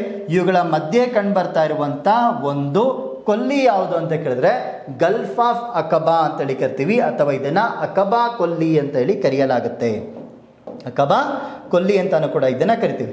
ಈ ಅಕಬಾ ಕೊಲ್ಲಿ ಅಂತೇಳಿ ಕರಿತೀವಿ. ಈ ಅಕಬಾ ಕೊಲ್ಲಿ 4 ದೇಶಗಳಲ್ಲಿ ಇದು ಹಂಚಿಕೆ ಆಗ್ತಾ ಇರುವಂಥದ್ದು. Sinai peninsula, the part of ಈಜಿಪ್ಟ್ನಲ್ಲಿ ಕಂಡುಬರ್ತಾ ಇದೆ. ಸೌದಿ ಅರೇಬಿಯಾ, ಜೋರ್ಡಾನ್ ಮತ್ತು ಇಸ್ರೇಲ್ ದೇಶಗಳ ಜೊತೆಗೆ ಕಂಡುಬರ್ತಾ ಇರುವಂಥದ್ದು gulf of Aqaba, part of red ಸಿಯ ಒಂದು ಭಾಗ ಅಂತಾನು ಕೂಡ ಇದನ್ನ ಕರೆಯಲಾಗುತ್ತೆ. ಗಲ್ಫ್ ಆಫ್ ಅಕಬಾವನ್ನ ಇಲ್ಲಿ ಕರಿತೀವಿ. ನೆಕ್ಸ್ಟ್, ಏನಿದು gulf of Aqaba? Gulf of ಅಕಬಾವನ್ನ ಹೀಬ್ರೂ ಲ್ಯಾಂಗ್ವೇಜ್ ಅಲ್ಲಿ, ಹೀಬ್ರೂ ಭಾಷೆಯಲ್ಲಿ ಇದನ್ನ ಗಲ್ಫ್ ಆಫ್ ಐಲಾತ್ ಅಂತ ಹೇಳಿ ಕರೆಯಲಾಗುತ್ತೆ. ಗಲ್ಫ್ ಆಫ್ ಐಲಾತ್ ಅಂತ ಹೇಳಿ ಇದನ್ನ ಹೀಬ್ರೂ ಲ್ಯಾಂಗ್ವೇಜ್ ಅಲ್ಲಿ ಕರಿತೀವಿ. ಸಿನಾಯಿ ಪೆನನ್ಸುಲಾ ಮತ್ತೆ ಅರೇಬಿಯನ್ ಪ್ರಸ್ಥಭೂಮಿಗಳ ಮಧ್ಯೆ ಇರುವಂತ ಒಂದು ಭಾಗ ಅಂತಾನು ಕೂಡ ಇದನ್ನ ಕರಿತೀವಿ. ಈಜಿಪ್ಟ್, ಇಸ್ರೇಲ್, ಜೋರ್ಡಾನ್ ಮತ್ತೆ ಸೌದಿ ಅರೇಬಿಯಾ ದೇಶಗಳ ಜೊತೆಗೆ ಇದು ಬಾರ್ಡರ್ನ ಶೇರ್ ಮಾಡ್ತಾ ಇರುವಂಥದ್ದು. ಇಲ್ಲಿ ಇರುವಂತ ಏಕೈಕ ಬಂದರು ಯಾವುದು ಅಂತ ಕೇಳಿದ್ರೆ ಅಕಬಾ ಬಂದರು ಅಂತೇಳಿ ಕರೆಯಲಾಗುತ್ತೆ. ಅಕಬಾ ಬಂದರು ಇದು ಜೋರ್ಡಾನ್ ದೇಶದಲ್ಲಿ ಇರುವಂತ ಏಕೈಕ ಒಂದು ಬಂದರು ಅಂತೇಳಿ ಕರಿತೀವಿ. ಓಕೆ, ಜೋರ್ಡಾನ್ನ ಓಕೆ ದ ಓನ್ಲಿ ಪೋರ್ಟ್ ಅಂತೇಳಿ ಕರೆಯಲಾಗುತ್ತೆ ಅಕಬಾ ಪೋರ್ಟ್ ಅನ್ನ. ಇದು ಈಜಿಪ್ಟ್, ಇಸ್ರೇಲ್, ಜೋರ್ಡಾನ್ ಇಂದು ಸೌದಿ ಅರೇಬಿಯಾ ದೇಶಗಳ ಜೊತೆಗೆ ಬಾರ್ಡರ್ನ ಶೇರ್ ಮಾಡ್ತಾ ಇರುವಂಥದ್ದು ಗಲ್ಫ್ ಆಫ್ ಅಕಬಾ ಅಂತೇಳಿ ಕರಿತೀವಿ. ಗಲ್ಫ್ ಆಫ್ ಅಕಬಾ ಯಾವ 2 ಪ್ರಸ್ಥಭೂಮಿಗಳ ಮಧ್ಯೆ ಇದೆ ಅಂತ ಕೇಳಿದ್ರೆ ಸಿನಾಯಿ ಮತ್ತೆ ಅರೇಬಿಯನ್ ಪ್ರಸ್ಥಭೂಮಿಗಳ ಮಧ್ಯೆ ಕಂಡು ಬರ್ತಾ ಇರುವಂಥದ್ದು gulf of Aqaba. Gulf of ಅಕಬಾ ಯಾವುದರ ಪಾರ್ಟ್ ಅಂತ ಕೇಳಿದ್ರೆ ರೆಡ್ ಸಿ, ಕೆಂಪು ಸಮುದ್ರದ ಒಂದು ಭಾಗ ಅಂತ ಕರೆಯಲಾಗುತ್ತೆ. 4 ದೇಶಗಳ ಜೊತೆಗೆ ಇದು ಬಾರ್ಡರ್ನ ಶೇರ್ ಮಾಡ್ತಾರೆ. ಯಾವ 4 ದೇಶಗಳು ಅಂತ ಕೇಳಿದ್ರೆ ಈಜಿಪ್ಟ್, ಇಸ್ರೇಲ್, ಜೋರ್ಡಾನ್ ಮತ್ತೆ ಸೌದಿ ಅರೇಬಿಯಾ ದೇಶಗಳ ಜೊತೆಗೆ ಕಂಡುಬರ್ತಾ ಇರುವಂಥದ್ದು. ಇಲ್ಲಿ ಏಕೈಕವಾಗಿ ಕಂಡುಬರ್ತಾ ಇರುವಂತಹ ಒಂದು ಬಂದರು ಯಾವುದು ಅಂತ ಕೇಳಿದ್ರೆ ಅಕಬಾ ಬಂದರು ಅಂತ ಹೇಳಿ ಕರಿತೀವಿ. ಈ ಅಕಬಾ ಬಂದರು ಯಾವ ದೇಶಕ್ಕೆ ಸಂಬಂಧಪಟ್ಟಿದೆ ಅಂತ ಕೇಳಿದ್ರೆ ಇದು ಜೋರ್ಡಾನ್ ಅಲ್ಲಿ ಇರುವಂತಹ ಅತಿ ದೊಡ್ಡ ಮತ್ತು ಏಕೈಕ ಬಂದರು ಅಂತಾನು ಕೂಡ ಇದನ್ನ ಕರೆಯಲಾಗುತ್ತೆ. ನೆಕ್ಸ್ಟ್, ಇದ್ರ ಮೇಲೆ ಬಂದಿರುವಂತಹ question, consider the following okay countries ಅಂತ ಹೇಳಿ ಕಟ್ಟಿದ್ದಾರೆ. ಇದನ್ನ ಯಾವುದಕ್ಕೆ ಸಂಬಂಧಪಟ್ಟಂಗೆ ಕೇಳಿದ್ದಾರೆ ಅಂತ ಕೇಳಿದ್ರೆ ಗಲ್ಫ್ ಆಫ್ ಅಕಬಾ ಜೊತೆಗೆ ಬಾರ್ಡರ್ನ ಶೇರ್ ಮಾಡ್ತಾ ಇರುವಂತ ನೈಬರ್ ಕಂಟ್ರೀಸ್ಗಳಲ್ಲಿ ಯಾವ್ದ್ಯಾವ್ದು ಇದಾವೆ. ಮುಂದಿನ ದೇಶಗಳನ್ನ ಪರಿಗಣಿಸಿ. ಇದು KS 2024ರಲ್ಲಿ ಕೇಳಿರುವಂತಹ ಕ್ವಶನ್ ಇದು. ಗಲ್ಫ್ ಆಫ್ ಅಕಬಾದೊಂದಿಗೆ ಗಡಿಯನ್ನ ಹಂಚಿಕೊಂಡಿರುವಂತ ಸಾಮಾನ್ಯ ರಾಷ್ಟ್ರಗಳು ಯಾವ್ದ್ಯಾವ್ದು ಇದಾವೆ? Egypt, Israel, Jordan, Saudi Arabia ಅಂತೇಳಿ ಬರ್ತದೆ. ಓಕೆ, ಆನ್ಸರ್ ಡಿ ಇದಕ್ಕೆ ಉತ್ತರ ಆಗುತ್ತೆ. ಯಾಕಂದ್ರೆ ಮೇಲಿನ 4 ರಾಷ್ಟ್ರಗಳು ಕೂಡ ಗಲ್ಫ್ ಆಫ್ ಅಕಬಾದೊಂದಿಗೆ ಗಡಿಯನ್ನು ಹಂಚಿಕೊಂಡಿರುವಂತ ಸಾಮಾನ್ಯ ರಾಷ್ಟ್ರಗಳಿವು ಆಗಿರ್ತವೆ. ನೆಕ್ಸ್ಟ್, ಈ ಗಲ್ಫ್ ಆಫ್ ಅಕಬಾದ್ ಹತ್ರ ಕಂಡುಬರ್ತಾ ಇದೆ ಒಂದು ಜಲಸಂಧಿ, ತಿರಾನ್ ಜಲಸಂಧಿ ಅಂತೇಳಿ ಕರಿತೀವಿ, ಅಥವಾ ಇದನ್ನ ತಿರಾನ್ ಸ್ಟೇಟ್ ಅಂತೇಳಿ ಕರಿತೀವಿ. ಸ್ಟೇಟ್ಸ್ ಆಫ್ ತಿರಾನ್ ಅಂತೇಳಿ ಕರೆಯಲಾಗುತ್ತೆ. Straits of Tiran. ಇಲ್ಲೊಂದು ಐಲ್ಯಾಂಡ್ ಕಂಡು ಬರ್ತದೆ, ತಿರಾನ್ ಐಲ್ಯಾಂಡ್ ಅಂತೇಳಿ ಕರಿತೀವಿ. ಆ ತಿರಾನ್ ಐಲ್ಯಾಂಡ್ ಹತ್ರ ಕಂಡು ಬರ್ತಾ ಇರುವಂತ ಒಂದು ಜಲಸಂಧಿ ಅಂತೇಳಿ ಕರೆಯಲಾಗುತ್ತೆ. ಇದನ್ನ ತಿರಾನ್ ಜಲಸಂಧಿ. ಗಲ್ಫ್ ಆಫ್ ಅಕಬಾದಿಂದ ರೆಡ್ ಸಿಯನ್ನ ಕನೆಕ್ಟ್ ಮಾಡ್ತದೆ ಇದು. Okay, the connected gulf of Aqaba and red ಸಿಯನ್ನ ಇದು ಕನೆಕ್ಟ್ ಮಾಡ್ತಾ ಇರುವಂತ ಒಂದು ಜಲಸಂಧಿ ಅಂತೇಳಿ ಕರಿತೀವಿ. ಯಾವ ದೇಶದಲ್ಲಿ ಕಂಡುಬರ್ತಾ ಅಂತ ಕೇಳಿದ್ರೆ ಇದು ಜೋರ್ಡಾನ್ ದೇಶದಲ್ಲಿ ಕಂಡುಬರ್ತಾ ಇರುವಂತ ಒಂದು ಜಲಸಂಧಿ ಅಂತಲೇ ಕರೆಯಲಾಗುತ್ತೆ. ತಿರಾನ್ ಜಲಸಂಧಿಯನ್ನ ಯಾವ ಸಮುದ್ರ ಹತ್ರ ಇದೆ ಅಂತ ಕೇಳಿದ್ರೆ ರೆಡ್ ಸಿ ಹತ್ರ ಇದು ಕಂಡುಬರ್ತಾ ಇರುವಂತ ಒಂದು ಜಲಸಂಧಿ ಪ್ರದೇಶ ಅಂತೇಳಿ ಕರೆಯಲಾಗುತ್ತೆ ಇದನ್ನ. ನೆಕ್ಸ್ಟ್ ಬನ್ನಿ, ಸುಯೇಸ್ ಕಾಲುವೆ, ಸುಯೇಸ್ ಕೆನಾಲ್ ಅಂತೇಳಿ ಕರಿತೀವಿ. ಸುಯೇಸ್ ಕೆನಾಲ್. ಈ ಸುಯೇಸ್ ಕೆನಾಲ್ ರೆಡ್ ಸಿ ಇಂದ ಮೆಡಿಟರೇನಿಯನ್ ಸಿಯನ್ನ ಕನೆಕ್ಟ್ ಮಾಡ್ತಾ ಇರುವಂತ ಒಂದು ಕೆನಾಲ್ ಯಾವುದು ಅಂತ ಕೇಳಿದ್ರೆ ಸುಯೇಸ್ ಕೆನಾಲ್ ಅಂತೇಳಿ ಕರೆಯಲಾಗುತ್ತೆ. ಸುಯೇಸ್ ಕೆನಾಲ್ ಅಂತೇಳಿ ಕರಿತೀವಿ. ಈ ಸುಯೇಸ್ ಕೆನಾಲ್ ಏನಿದೆ ಈಜಿಪ್ಟ್ ದೇಶದ ಒಡೆತನಕ್ಕೆ ಒಳಪಟ್ಟಿರುವಂಥದ್ದು. ಈಜಿಪ್ಟ್ ದೇಶದ ಒಂದು ಭಾಗವಾಗಿ ಇದನ್ನ ಕರೆಯಲಾಗುತ್ತೆ ಸುಯೇಸ್ ಕೆನಾಲ್ ಅನ್ನ. ಈ ಸುಯೇಸ್ ಕೆನಾಲ್ ಇದೆ ಅಂತ ಕೇಳಿದ್ರೆ ಈಜಿಪ್ಟ್ ಮತ್ತೆ ಈಜಿಪ್ಟ್ನ ಪಾರ್ಟ್ ಆಗಿರುವಂತಹ ಸಿನಾಯಿ ಪೆನಿನ್ಸುಲಾಗಳ ಒಂದು ಭಾಗದಲ್ಲಿ ಇದು ಕಂಡುಬರ್ತಾ ಇರುವಂಥದ್ದು. ಈಜಿಪ್ಟ್ ಓಕೆ ಭಾಗದಲ್ಲಿ ಕಂಡುಬರ್ತಾ ಇರುವಂಥದ್ದು ಸುಯೇಸ್ ಕೆನಾಲ್ ಅಂತ ಕರಿತೀವಿ. ಸುಯೇಸ್ ಕೆನಾಲ್. ರೆಡ್ ಸಿಯಿಂದ ಮೆಡಿಟರೇನಿಯನ್ ಸಿಯನ್ನು ಇದು ಕನೆಕ್ಟ್ ಮಾಡ್ತಾ ಇರುವಂಥದ್ದು ಸುಯೆಸ್ ಕೆನಾಲ್. ಏನಿದೆ ಇದ್ರ ಸುಯೆಸ್ ಕೆನಾಲ್ನ ಬಗ್ಗೆ? ಈಜಿಪ್ಟ್ ದೇಶದಲ್ಲಿರುವಂಥ ಕೃತಕ ಜಲಮಾರ್ಗ ಅಂತಲೇ ಕರೆಯಲಾಗುತ್ತೆ. ಆರ್ಟಿಫಿಷಿಯಲ್ ವಾಟರ್ ವೇ ಅಂತಲೇ ಕರಿತೀವಿ ಇದನ್ನು. ಈಜಿಪ್ಟ್ನಲ್ಲಿ ಕಂಡು ಬರ್ತಾ ಇರುವಂಥ ಒಂದು ಆರ್ಟಿಫಿಷಿಯಲ್ ವಾಟರ್ ವೇ ಅಂತಲೇ ಕರಿತೀವಿ ಸ್ವಿಸ್ ಕೆನಾಲನ್ನು. ಯಾವ ಎರಡು ಜಲಭಾಗಗಳನ್ನು ಇದು ಸಂಪರ್ಕಿಸ್ತದೆ ಅಂತ ಕೇಳಿದ್ರೆ ಮೆಡಿಟರೇನಿಯನ್ ಸಿಯಿಂದ ರೆಡ್ ಸಿಯನ್ನು ಇದು ಕನೆಕ್ಟನ್ನು ಮಾಡ್ತದೆ. ಮೆಡಿಟರೇನಿಯನ್ ಸಿಯಿಂದ ಇದು ರೆಡ್ ಸಿಯನ್ನು ಜೋಡಿಸ್ತಾ ಇರುವಂಥ ಒಂದು ಕಾಲುವೆ ಅಂತಲೇ ಕರೆಯಲಾಗ್ತದೆ ಸುಯೆಸ್ ಕಾಲುವೆಯನ್ನು. ಈ ಸುಯೆಸ್ ಕಾಲುವೆ ಮತ್ತೊಂದು ವಿಶೇಷತೆ ಏನು ಅಂತ ಕೇಳಿದ್ರೆ ಆಫ್ರಿಕಾದಿಂದ ಏಷ್ಯಾ ಖಂಡವನ್ನು ಇದು ವಿಭಜಿಸುತ್ತದೆ. ಓಕೆ, ಆಫ್ರಿಕಾದಿಂದ ಇದು ಏಷ್ಯಾವನ್ನು ಸಪ್ರೇಟ್ ಮಾಡ್ತಾ ಇರುವಂಥ ಒಂದು ಕಾಲುವೆ ಅಂತೇಳಿ ಕರಿತೀವಿ. ಈ ಕಾಲುವೆ ಏನಿದೆ ಯುರೋಪ್ ಮತ್ತು ಏಷ್ಯಾಗಳ ನಡುವೆ ಇರುವಂಥ ಒಂದು ವ್ಯಾಪಾರಿ ಮಾರ್ಗ ಅಂತಲೂ ಕೂಡ ಇದನ್ನ ಕರೆಯಲಾಗುತ್ತೆ. ಓಕೆ, ಒಂದು ಟ್ರೇಡ್ ರೂಟ್ ಆಗಿ ನಮ್ಮಲ್ಲಿ ಕೆಲಸ ಮಾಡ್ತದೆ. ಬಿಟ್ವೀನ್ ಯುರೋಪ್ ಆ್ಯಂಡ್ ಏಷ್ಯಾಗಳ ಮಧ್ಯೆ ಇರುವಂಥ the most important trade route ಅಂತಲೂ ಕೂಡ ಇದನ್ನು ಕರಿತೀವಿ ಸ್ವಿಸ್ ಕಾಲುವೆಯನ್ನು. ಈ ಸ್ವಿಸ್ ಕಾಲುವೆಯನ್ನು ನಮ್ಮಲ್ಲಿ ಕಾಟನ್ ಕೆನಾಲ್ ಅಂತಲೂ ಕೂಡ ಇದನ್ನು ಕರೆಯಲಾಗುತ್ತೆ. ಒಂದು ಹತ್ತಿಯ ಕಾಲುವೆ ಅಂತಲೂ ಕೂಡ ಈ ಕಾಲುವೆಯನ್ನು ಕರಿತೀವಿ.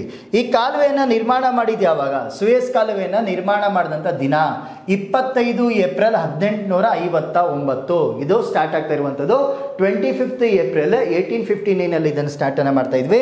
ಇದು ಕಂಪ್ಲೀಟ್ ಆಗ್ತಾ ಇರುವಂಥದ್ದು, ಇದು ಪೂರ್ಣಗೊಂಡಿದ್ದು 17 ನವೆಂಬರ್ 1869 ಇದನ್ನು ಪೂರ್ಣಗೊಳಿಸಲಾಗುತ್ತೆ. ನೆಕ್ಸ್ಟ್ ಈ ಸ್ವಿಸ್ ಕೆನಾಲ್ ಅನ್ನ ನ್ಯಾಷನಲೈಸೇಷನ್ಸ್ ಅನ್ನ ಮಾಡಲಾಗ್ತೀವಿ. ರಾಷ್ಟ್ರೀಯಕರಣವನ್ನು ಮಾಡಿದ್ದು ಸ್ವಿಸ್ ಕಾಲುವೆಯನ್ನು 1956 ಇದನ್ನ ರಾಷ್ಟ್ರೀಕರಣವನ್ನು ಮಾಡಲಾಗುತ್ತೆ. ಅದಕ್ಕಿಂತ ಮುಂಚಿತವಾಗಿ ಈ ಸ್ವಿಸ್ ಕೆನಾಲ್ ಬ್ರಿಟನ್ ಮತ್ತು ಫ್ರಾನ್ಸ್ ದೇಶಗಳ ಅಧೀನಕ್ಕೆ ಇದು ಒಳಪಟ್ಟಿತ್ತು. ಫ್ರಾನ್ಸ್ ಮತ್ತು ಬ್ರಿಟನ್ ದೇಶಗಳ ಅಧೀನಕ್ಕೆ ಒಳಪಟ್ಟಂಥ ಒಂದು ಕಾಲುವೆ ಆಗುತ್ತೆ. 1956 ಇದನ್ನು ರಾಷ್ಟ್ರೀಕರಣವನ್ನು ಮಾಡ್ತಾರೆ. ರಾಷ್ಟ್ರೀಕರಣವನ್ನು ಮಾಡಿದ ನಂತರ ಈ ಸ್ವಿಸ್ ಕೆನಾಲನ್ನು ಈಜಿಪ್ಟ್ನ ಅಧೀನಕ್ಕೆ ಇದನ್ನು ಬಿಟ್ಕೊಡಲಾಗುತ್ತೆ. ಈಜಿಪ್ಟ್ನ ಅಧೀನಕ್ಕೆ ಇದನ್ನು ಬಿಟ್ಕೊಡಲಾಗ್ತದೆ. ನೆಕ್ಸ್ಟ್ ಈ ಸುಯೆಸ್ ಕಾಲುವೆಯನ್ನು ರಾಷ್ಟ್ರೀಕರಣ ಮಾಡಬೇಕಾದ್ರೆ ಇದ್ದಂಥ ಈಜಿಪ್ಟ್ನ ಪ್ರಧಾನಿ ಯಾರಿದ್ರು? ಓಕೆ, ಈ ಸ್ವಿಸ್ ಕೆನಾಲನ್ನು ನ್ಯಾಷನಲೈಸೇಷನ್ ಮಾಡಬೇಕಂದ್ರೆ ಇದ್ದಂಥ ಈಜಿಪ್ಟ್ನ ಪ್ರಧಾನಿ ಯಾರು ಅಂತ ಕೇಳಿದ್ರೆ ಗಮಲ್ ಅಬ್ದೆಲ್ ನಾಸೆರ್. ಗಮಲ್ ಅಬ್ದೆಲ್ ನಾಸೆರ್ ಇದನ್ನು ರಾಷ್ಟ್ರೀಕರಣ ಮಾಡಿದಂಥ ಈಜಿಪ್ಟ್ನ ಪ್ರಧಾನಮಂತ್ರಿ ಅಂತಲೇ ಕರೆಯಲಾಗುತ್ತೆ. ನೆಕ್ಸ್ಟ್ ಈ ಸ್ವಿಸ್ ಕಾಲುವೆಯಲ್ಲಿ ಕಂಡುಬರ್ತಾ ಇರುವಂಥ ಸರೋವರಗಳು ಯಾವುದು? ಇದು UPSC ಕೇಳಿದಂಥ ಕ್ವಶನ್. ಇದು ಸ್ವಿಸ್ ಕೆನಾಲ್, ಸ್ವಿಸ್ ಕಾಲುವೆಯಲ್ಲಿ ಕಂಡುಬರ್ತಾ ಇರುವಂತಹ ಲೇಕ್ಸ್ಗಳು ಯಾವ್ದ್ಯಾವ್ದು ಇದಾವೆ ಅಂತ ಹೇಳಿ. ನಾರ್ತ್ ಇಂದ ಸೌತಿಗೆ ಇದರ ಸೀಕ್ವೆನ್ಸ್ ಅನ್ನ ಕೊಡಿ. ನಾರ್ತ್ ಟು ಸೌತ್ ಸೀಕ್ವೆನ್ಸ್ ಅಲ್ಲಿ ಇದನ್ನ ಕೊಡಬೇಕಂದ್ರೆ ತಿಮ್ಸಾ, ಮಂಜಾಲಾ, ಬಿಟರ್ ಅಂಡ್ ಲಿಟಲ್ ಬಿಟರ್ ಸರೋವರಗಳು ಇದರಲ್ಲಿ ಕಂಡುಬರ್ತಾ ಇರುವಂಥದ್ದು. ಸುಯೆಸ್ ಕಾಲುವೆ ಅಥವಾ ಸುಯೆಸ್ ಕೆನಾಲ್ ಸಾಮಾನ್ಯವಾಗಿ ಎಲ್ಲರಿಗೂ ಗೊತ್ತಿರ್ತದೆ. ಇದು ಮೆಡಿಟರೇನಿಯಿಂದ ಕೆಂಪು ಸಮುದ್ರವನ್ನು ಜೋಡಿಸುವಂಥ ಒಂದು ಕಾಲುವೆ ಅಂತೇಳಿ. ಆದರೆ ಸುಯೆಸ್ ಕಾಲುವೆಯನ್ನು ನಿರ್ಮಾಣ ಮಾಡಬೇಕಂದ್ರೆ ಯಾವ ಸರೋವರಗಳನ್ನು ಇಲ್ಲಿ ಜೋಡಿಸಲಾಯಿತು ಅಂತ ಕ್ವಶನ್ಸ್ ಬಂದರೆ ಇದನ್ನು ಉತ್ತರದಿಂದ ದಕ್ಷಿಣಕ್ಕೆ ಇದರ ಸೀಕ್ವೆನ್ಸನ್ನು ಕೊಡಿ ಅಂತ ಕೇಳಿದ್ರೆ ನಾರ್ತ್ ಟು ಸೌತ್ ಇದರ ಡೈರೆಕ್ಷನ್ಸನ್ನು ತೋರಿಸಿ ಅಂದರೆ ನೀವಿಲ್ಲಿ ಬರಿಬೇಕಾಗುತ್ತೆ. ಫಸ್ಟು ಬರ್ತಾ ಇರುವಂಥದ್ದು ತಿಮ್ಸಾ, ತಿಮ್ಸಾ ಆದಮೇಲೆ ಬರ್ತದೆ ಮಂಜಾಲಾ, ಮಂಜಾಲಾ ಆದಮೇಲೆ ಬರ್ತದೆ ಬಿಟರ್ ಆದಮೇಲೆ ಬರ್ತದೆ ಲಿಟರ್ ಬಿಟರ್ ಅಂತಲೇ ಕರಿತೀವಿ. ಈ 4 ಕಾಲುವೆಗಳನ್ನು ಸೇರಿಸಿ ಇದನ್ನು ಕಟ್ಟಿರುವಂಥ ಒಂದು ಸ್ವಿಸ್ ಕೆನಾಲ್ ಅಂತೇಳಿ ಕರಿತೀವಿ. ಇದು ಸ್ವಿಸ್ ಕೆನಾಲ್. ಈ ಸ್ವಿಸ್ ಕೆನಾಲ್ನಲ್ಲಿ ಬರ್ತಾ ಇರುವಂಥದ್ದು ಲೇಕ್ ಬಿಟರ್ ಅಂತೇಳಿ ಬರ್ತದೆ, ಲಿಟರ್ ಬಿಟರ್ ಅಂತೇಳಿ ಬರ್ತದೆ, ತಿಮ್ಸಿಲಾ ಅಂತೇಳಿ ಬರ್ತದೆ. ಈ ಕಾಲುವೆಗಳನ್ನು ಒಟ್ಟಾರೆಯಾಗಿ ಸೇರಿಸಿ ಇದನ್ನು ಕನೆಕ್ಟ್ ಮಾಡ್ತಾ ಇರುವಂಥದ್ದು ಸ್ವಿಸ್ ಕಾಲುವೆ ಅಂತೇಳಿ ಕರಿತೀವಿ. ರೆಡ್ ಸಿಯಿಂದ ಮೆಡಿಟರೇನಿಯನ್ ಸಿಯನ್ನು ಇದು ಸಂಪರ್ಕಿಸುತ್ತಾ ಇರುವಂಥ ಒಂದು ಕಾಲುವೆ ಅಂತೇಳಿ ಇದನ್ನು ಕರೆಯಲಾಗುತ್ತೆ. ಇಲ್ಲೊಂದು ಬಂದರು ಕಟ್ತತೆ. ಓಕೆ, ಪೋರ್ಟ್ ಆಫ್ ಸಯೀದ್ ಅಂತೇಳಿ ಕರಿತೀವಿ. ಇಲ್ಲೊಂದು ಬಂದರು ಇದೆ, Port of Said. Port of Said ಬಂದರು ಯಾವ ಕಾಲುವೆಗಳ ಮಧ್ಯದಲ್ಲಿ ಕಂಡುಬರ್ತಾ ಅಂತ ಕೇಳಿದ್ರೆ ಸ್ವಿಸ್ ಕೆನಾಲ್ನ ಮಧ್ಯದಲ್ಲಿ ಕಂಡುಬರ್ತಾ ಇರುವಂಥ ಅಥವಾ ಸ್ವಿಸ್ ಕೆನಾಲಿಂದ ನಿರ್ಮಾಣಗೊಂಡಿರುವಂಥ ಒಂದು ಪೋರ್ಟ್ ಅಂತೇಳಿ ಕರಿತೀವಿ, ಒಂದು ಬಂದರು ಅಂತೇಳಿ ಕರಿತೀವಿ. ಇದನ್ನು ಪೋರ್ಟ್ ಸಯೀದನ್ನು ಯಾವ ಸಿಯಲ್ಲಿ ಕಂಡುಬರ್ತದೆ ಅಂತ ಕೇಳಿದ್ರೆ ಮೆಡಿಟರೇನಿಯನ್ ಸಿಯಲ್ಲಿ ಇದು ಕಂಡುಬರ್ತಾ ಇರುವಂಥ ಒಂದು ಬಂದರು ಅಂತೇಳಿ ಕರಿತೀವಿ. ಯಾವ ದೇಶಕ್ಕೆ ಸಂಬಂಧಪಟ್ಟಿದೆ ಅಂತ ಕೇಳಿದ್ರೆ ಇದು ಈಜಿಪ್ಟ್ ದೇಶದ ಅಧೀನಕ್ಕೆ ಒಳಪಟ್ಟಿರುವಂಥ ಒಂದು ಬಂದರು ಪೋರ್ಟ್ ಸಯೀದ್ ಅಂತಲೇ ಕರಿತೀವಿ. ಪೋರ್ಟ್ ಸಯೀದ್ ಬಂದರು ಅಂತಲೇ ಕರೆಯಲಾಗುತ್ತೆ. ನೆಕ್ಸ್ಟ್ ಸ್ನೇಹಿತರೆ, ಇಸ್ರೇಲ್ ದೇಶದ ಜೊತೆಗಿರುವಂಥ ಒಂದು ಅಗ್ರಿಮೆಂಟ್, ಭಾರತ ಮತ್ತು ಇಸ್ರೇಲ್ ದೇಶಗಳು ಮಾಡಿಕೊಂಡಿರುವಂಥ ಕೆಲವೊಂದು ಅಗ್ರಿಮೆಂಟ್ಗಳಲ್ಲಿ ಬರ್ತಾ ಇರುವಂಥದ್ದು ಇಲ್ಲಿ I2U2 ಕಂಟ್ರೀಸ್ ಅಂತೇಳಿ ಕರಿತೀವಿ, ಅಥವಾ I2U2 ನೇಷನ್ಸ್ ಅಂತಲೇ ಕರೆಯಲಾಗುತ್ತೆ. ಪದೇ ಪದೇ ಇದನ್ನು ಕೆಲವೊಂದು ಎಕ್ಸಾಮ್ಸ್ಗಳಲ್ಲಿ ಇದನ್ನು ಕೇಳಿರುವಂಥದ್ದು. I2U2 ಅಂದರೆ ಏನು? I2U2 ಅಂತೇಳಿ ಕರಿತೀವಿ. ಐ ಮೀನ್ ಇಂಡಿಯಾ ಮತ್ತು ಇಸ್ರೇಲ್, ಇಂಡಿಯಾ ಆ್ಯಂಡ್ ಇಸ್ರೇಲ್, ಇಲ್ಲಿ ಎರಡು ಐಗಳು ಬರ್ತವೆ, ಹಾಗಾಗಿ ಇದನ್ನು I2 ಅಂತೇಳಿ ಕರಿತೀವಿ. ಇಲ್ಲಿ ಎರಡು ಯುಗಳು ಇರುವಂಥದ್ದು. ಯುನೈಟೆಡ್ ಸ್ಟೇಟ್ ಒಂದು ಬರ್ತದೆ, ನೆಕ್ಸ್ಟ್ ಒಂದು UAE, ಯುನೈಟೆಡ್ ಅರಬ್ ಎಮಿರೇಟ್ಸ್ ಅಂತೇಳಿ ಕರಿತೀವಿ. U2 ಅಂತೇಳಿ ಕರಿತೀವಿ. ಇಲ್ಲಿ ಎರಡು ಐ ಇದ್ದಾವೆ, ಎರಡು ಯುಗಳು ಇರುವಂಥದ್ದು, ಹಾಗಾಗಿ ಇದನ್ನು I2U2 ಕಂಟ್ರೀಸ್ ಅಂತೇಳಿ ಕರಿತೀವಿ, ಅಥವಾ ಇದನ್ನು I2U2 ರಾಷ್ಟ್ರಗಳು ಅಂತೇಳಿ ಕರಿತೀವಿ. ಈ I2U2 ರಾಷ್ಟ್ರಗಳಲ್ಲಿ ಬರ್ತಾ ಇರೋದು Israel, Bharat, United state of Emirates, ಮತ್ತೊಂದು ಯುನೈಟೆಡ್ ಸ್ಟೇಟ್ ಅಂತಲೇ ಕರಿತೀವಿ. ಓಕೆ, ಯುನೈಟೆಡ್ ಅರಬ್ ಎಮಿರೇಟ್ಸ್ ಮತ್ತೊಂದು ಯುನೈಟೆಡ್ ಸ್ಟೇಟ್ ದೇಶಗಳು ಇದರಲ್ಲಿ ಕಂಡುಬರ್ತಾ ಇರುವಂಥದ್ದು I2U2ದಲ್ಲಿ. ಇದು ಇಂಡೋ ಅಬ್ರಾಹಿಮಿಕ್ ಅಲಯನ್ಸ್ನ ಒಂದು ಭಾಗ ಅಂತಲೂ ಕೂಡ ಇದನ್ನ ಕರೆಯಲಾಗುತ್ತೆ, ಅಥವಾ ಇದನ್ನು ಇಂಡೋ ಅಬ್ರಾಹಿಮಿಕ್ ಅಲಯನ್ಸ್ ಅಂತಲೂ ಕೂಡ ಇದನ್ನು ಕರೆಯಲಾಗುತ್ತೆ. ಈ ಒಕ್ಕೂಟ ಸ್ಥಾಪನೆ ಆಗಿದ್ದು I2U2 ರಾಷ್ಟ್ರಗಳ ಒಕ್ಕೂಟ ನೇಷನ್ಸ್ ಅಥವಾ ಸ್ಥಾಪನೆಗೊಂಡಿದ್ದು ಅಕ್ಟೋಬರ್ 2021, ಅಕ್ಟೋಬರ್ 2021 ಇದನ್ನು ಸ್ಟಾರ್ಟ್ ಮಾಡ್ತಾರೆ. ಓಕೆ, ಇದರ ವಿಶೇಷತೆ ಏನು ಅಂತ ಕೇಳಿದ್ರೆ, ಇದನ್ನು ಪಶ್ಚಿಮ ಏಷ್ಯಾದ ಕ್ವಾಡ್ ಅಂತೇಳಿ ಇದನ್ನ ಕರೆಯಲಾಗುತ್ತೆ. ವೆಸ್ಟರ್ನ್ ಏಷ್ಯಾದ ಕ್ವಾಡ್ ಅಂತಲೂ ಕೂಡ ಇದನ್ನು ಕರೆಯಲಾಗ್ತಾ ಇರುವಂಥದ್ದು. I2U2 ರಾಷ್ಟ್ರಗಳನ್ನು ಇಲ್ಲಿ ಕರೆಯಲಾಗುತ್ತೆ. ನೆಕ್ಸ್ಟ್, ಈ I2U2 ರಾಷ್ಟ್ರಗಳಲ್ಲಿ US ಇದೆ. ಇದರಲ್ಲಿ US, ಇರಾನ್, UAE, ಇಂಡಿಯಾ, ಈ 4 ದೇಶಗಳು ಇದನ್ನು ಮಾಡ್ಕೊಂಡಿರುವಂಥ ಒಂದು ಅಗ್ರಿಮೆಂಟ್ ಅಂತಲೂ ಕೂಡ ಇದನ್ನ ಕರೆಯಲಾಗುತ್ತೆ. ಇದು ಒಂದು ಅಂತರ್ ಸರ್ಕಾರಿ ಆರ್ಥಿಕ ಸಹಕಾರ ವೇದಿಕೆ ಅಂತಲೇ ಕರೆಯಲಾಗುತ್ತೆ. ಇದನ್ನು ಅಂತರ್ ಸಹಕಾರಿ ಆರ್ಥಿಕ ಸಹಕಾರ ವೇದಿಕೆ ಅಂತ ಕರೆಯಲಾಗುತ್ತೆ. ಇಂಟರ್ ಗೌರ್ನಮೆಂಟ್ ಎಕನಾಮಿಕಲ್ ಕೋಆಪರೇಷನ್ ಅಂತಲೂ ಕೂಡ ಇದನ್ನು ಕರಿತೀವಿ. ಇದರ ಉದ್ದೇಶ ಏನಿದೆ? ಜಲ, ಇಂಧನ, ಸಾರಿಗೆ, ಬಾಹ್ಯಾಕಾಶ, ಆರೋಗ್ಯ ಮತ್ತು ಆಹಾರ ಭದ್ರತೆ ವಿಷಯಗಳಿಗೆ ಸಂಬಂಧಪಟ್ಟಂಗೆ ಮಾಡಿಕೊಂಡಿರುವಂಥ ಒಂದು ಅಗ್ರಿಮೆಂಟ್ ಅಥವಾ ಒಂದು ಗ್ರೂಪ್ ರಾಷ್ಟ್ರಗಳು ಅಂತ ಕರೆಯಲಾಗುತ್ತೆ. ಇದನ್ನು ವಾಟರ್ಗೆ ಸಂಬಂಧಪಟ್ಟಂಗೆ, energy, transport, okay, space, health and food ಸೆಕ್ಯೂರಿಟಿಗೆ ಸಂಬಂಧಪಟ್ಟಂಗೆ ಮಾಡ್ಕೊಂಡಿರುವಂಥ ಒಂದು ಅಗ್ರಿಮೆಂಟ್ ಅಂತೇಳಿ ಕರಿತೀವಿ. ಈ I2U2 ಪ್ಲಸ್ ರಾಷ್ಟ್ರಗಳಂದರೆ ಏನು? ಆಲ್ರೆಡಿ ಬಹುತೇಕವಾಗಿ ಎಲ್ಲರಿಗೂ I2U2 ಅಂದರೆ ಏನು ಅಂತ ಗೊತ್ತಿರ್ತವೆ, ಆದರೆ I2U2 ಪ್ಲಸ್ ರಾಷ್ಟ್ರಗಳು ಅಂದರೆ ಏನು, ಪ್ಲಸ್ ಕಂಟ್ರೀಸ್ ಅಂದರೆ ಏನು? I2U2ದಲ್ಲಿ ಸಾಮಾನ್ಯವಾಗಿ ಇರುವಂಥದ್ದು ಇಂಡಿಯಾ ಇದೆ, ಇಸ್ರೇಲ್ ಇದೆ, UAE ಇದರಲ್ಲಿ ಕಂಡುಬರ್ತಾ ಇದೆ, ನೆಕ್ಸ್ಟ್ US ದೇಶಗಳು ಇದರಲ್ಲಿ ಇರುವಂಥದ್ದು ಸಾಮಾನ್ಯವಾಗಿ. ಅದರ ಜೊತೆಗೆ ಪ್ಲಸ್ ರಾಷ್ಟ್ರಗಳು ಅಂತ ಕೇಳಿದ್ರೆ ಇದರಲ್ಲಿ ಮತ್ತೆ 2 ರಾಷ್ಟ್ರಗಳು ಇದರಲ್ಲಿ ಸೇರ್ಪಡೆಗೊಳ್ತಾ ಇದ್ದಾವೆ. ಈಜಿಪ್ಟ್ ಮತ್ತು ಸೌದಿ ಅರೇಬಿಯಾ. ಈಜಿಪ್ಟ್ ಮತ್ತು ಸೌದಿ ಅರೇಬಿಯಾ ಇದರಲ್ಲಿ ಬಂದು ಸೇರೋದ್ರಿಂದ ಇದನ್ನು I2U2 ಪ್ಲಸ್ ಕಂಟ್ರೀಸ್ ಅಂತ ಕರೆಯಲಾಗುತ್ತೆ ಈ ರಾಷ್ಟ್ರಗಳನ್ನು. ಇದು ಕೂಡ ನಿಮ್ಮ ಎಕ್ಸಾಮ್ನಲ್ಲಿ ಕೇಳುವಂಥ ಸಾಧ್ಯತೆಗಳು ಇರ್ತವೆ. ನೆಕ್ಸ್ಟ್, ಅರಬ್ ಇಸ್ರೇಲಿ ಮೈತ್ರಿ ಒಕ್ಕೂಟ ಅಂತೇಳಿ ಕರಿತೀವಿ. ಅರಬ್ ಇಸ್ರೇಲಿ ಅಲಯನ್ಸ್ ಅಂತ ಕರೆಯಲಾಗುತ್ತೆ. ಮೈತ್ರಿ ಒಕ್ಕೂಟ ಅಂದರೆ ಏನು? ಅರಬ್ ರಾಷ್ಟ್ರಗಳ ಭದ್ರತಾ ಒಕ್ಕೂಟ ಇದು ಆಗಿರುವಂಥದ್ದು. ಓಕೆ, ಅರಬ್ ಕಂಟ್ರೀಸಲ್ಲಿ ಬರ್ತಾ ಇರುವಂಥ, ವೆಸ್ಟರ್ನ್ ಏಷ್ಯಾದಲ್ಲಿ ಬರ್ತಾ ಇರುವಂಥ ಅರಬ್ ರಾಷ್ಟ್ರಗಳು ಒಂದು ಸೆಕ್ಯೂರಿಟಿಗೆ ಸಂಬಂಧಪಟ್ಟಂಗೆ ಮಾಡ್ಕೊಂಡಿರುವಂಥ ಒಂದು ಅಲಯನ್ಸ್ ಗ್ರೂಪ್ಸ್ ಅಂತ ಕರೆಯಲಾಗುತ್ತೆ ಇದನ್ನು. ಈ ಅಲಯನ್ಸ್ ಗ್ರೂಪ್ಸನ್ನು 2019 ವಾರ್ಸಾ ಸಮ್ಮೇಳನದಲ್ಲಿ ಈ ಒಕ್ಕೂಟವನ್ನು ಅಸ್ತಿತ್ವಕ್ಕೆ ತರಲಾಗುತ್ತೆ. ವಾರ್ಸಾ ಸಮಿಟ್ 2019 ವಾರ್ಸಾ ಸಮಿಟ್ನಲ್ಲಿ ಈ ಗ್ರೂಪ್ಸನ್ನು, ಈ ಅಲಯನ್ಸನ್ನು ಅಸ್ತಿತ್ವಕ್ಕೆ ತರ್ತೀರಿ. ವಾರ್ಸಾ ಎಲ್ಲಿದೆ ಅಂತ ಕೇಳಿದ್ರೆ ಯುರೋಪ್ನಲ್ಲಿ ಬರ್ತಾ ಇರುವಂಥ ಪೋಲ್ಯಾಂಡ್ನ ಕ್ಯಾಪಿಟಲ್ ಅಂತೇಳಿ ಕರಿತೀವಿ ವಾರ್ಸಾವನ್ನು. ಯುರೋಪ್ ರಾಷ್ಟ್ರಗಳಲ್ಲಿ ಕಂಡುಬರ್ತಾ ಇರುವಂಥ ಪೋಲ್ಯಾಂಡ್, ಆ ಪೋಲ್ಯಾಂಡ್ನ ಒಂದು ಕ್ಯಾಪಿಟಲ್ ಅಂತೇಳಿ ಕರಿತೀವಿ ಇದನ್ನು, ವಾರ್ಸಾವನ್ನು. ನೆಕ್ಸ್ಟ್, ಇದರಲ್ಲಿ ಬರ್ತಾ ಇರುವಂಥ ಸದಸ್ಯ ರಾಷ್ಟ್ರಗಳು ಇದರಲ್ಲಿ ಯಾವ್ದ್ಯಾವ್ದಿದ್ದಾವೆ? ಅರಬ್ ಇಸ್ರೇಲಿ ಅಲಯನ್ಸ್ ಅಲ್ಲಿ ಬರ್ತಾ ಇರುವಂಥ ಸದಸ್ಯ ರಾಷ್ಟ್ರಗಳು ಯಾವ್ದ್ಯಾವ್ದಿದ್ದಾವೆ?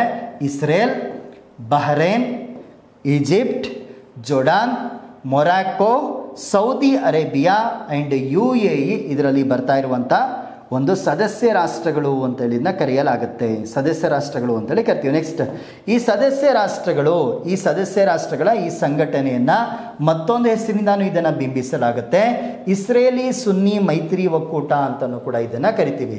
ಓಕೆ, ಇಸ್ರೇಲಿ ಸುನ್ನಿ ಅಲಯನ್ಸ್ ಅಂತಲೂ ಕೂಡ ಇದನ್ನು ಕರೆಯಲಾಗುತ್ತೆ ಈ ಒಕ್ಕೂಟವನ್ನು, ಅಥವಾ ಈ ಆರ್ಗನೈಸೇಷನ್ಸ್ ಅನ್ನು ಇಲ್ಲಿ ಕರಿತೀವಿ. ಓಕೆ, ಇಸ್ರೇಲ್ ಯಹೂದಿ ರಾಷ್ಟ್ರ.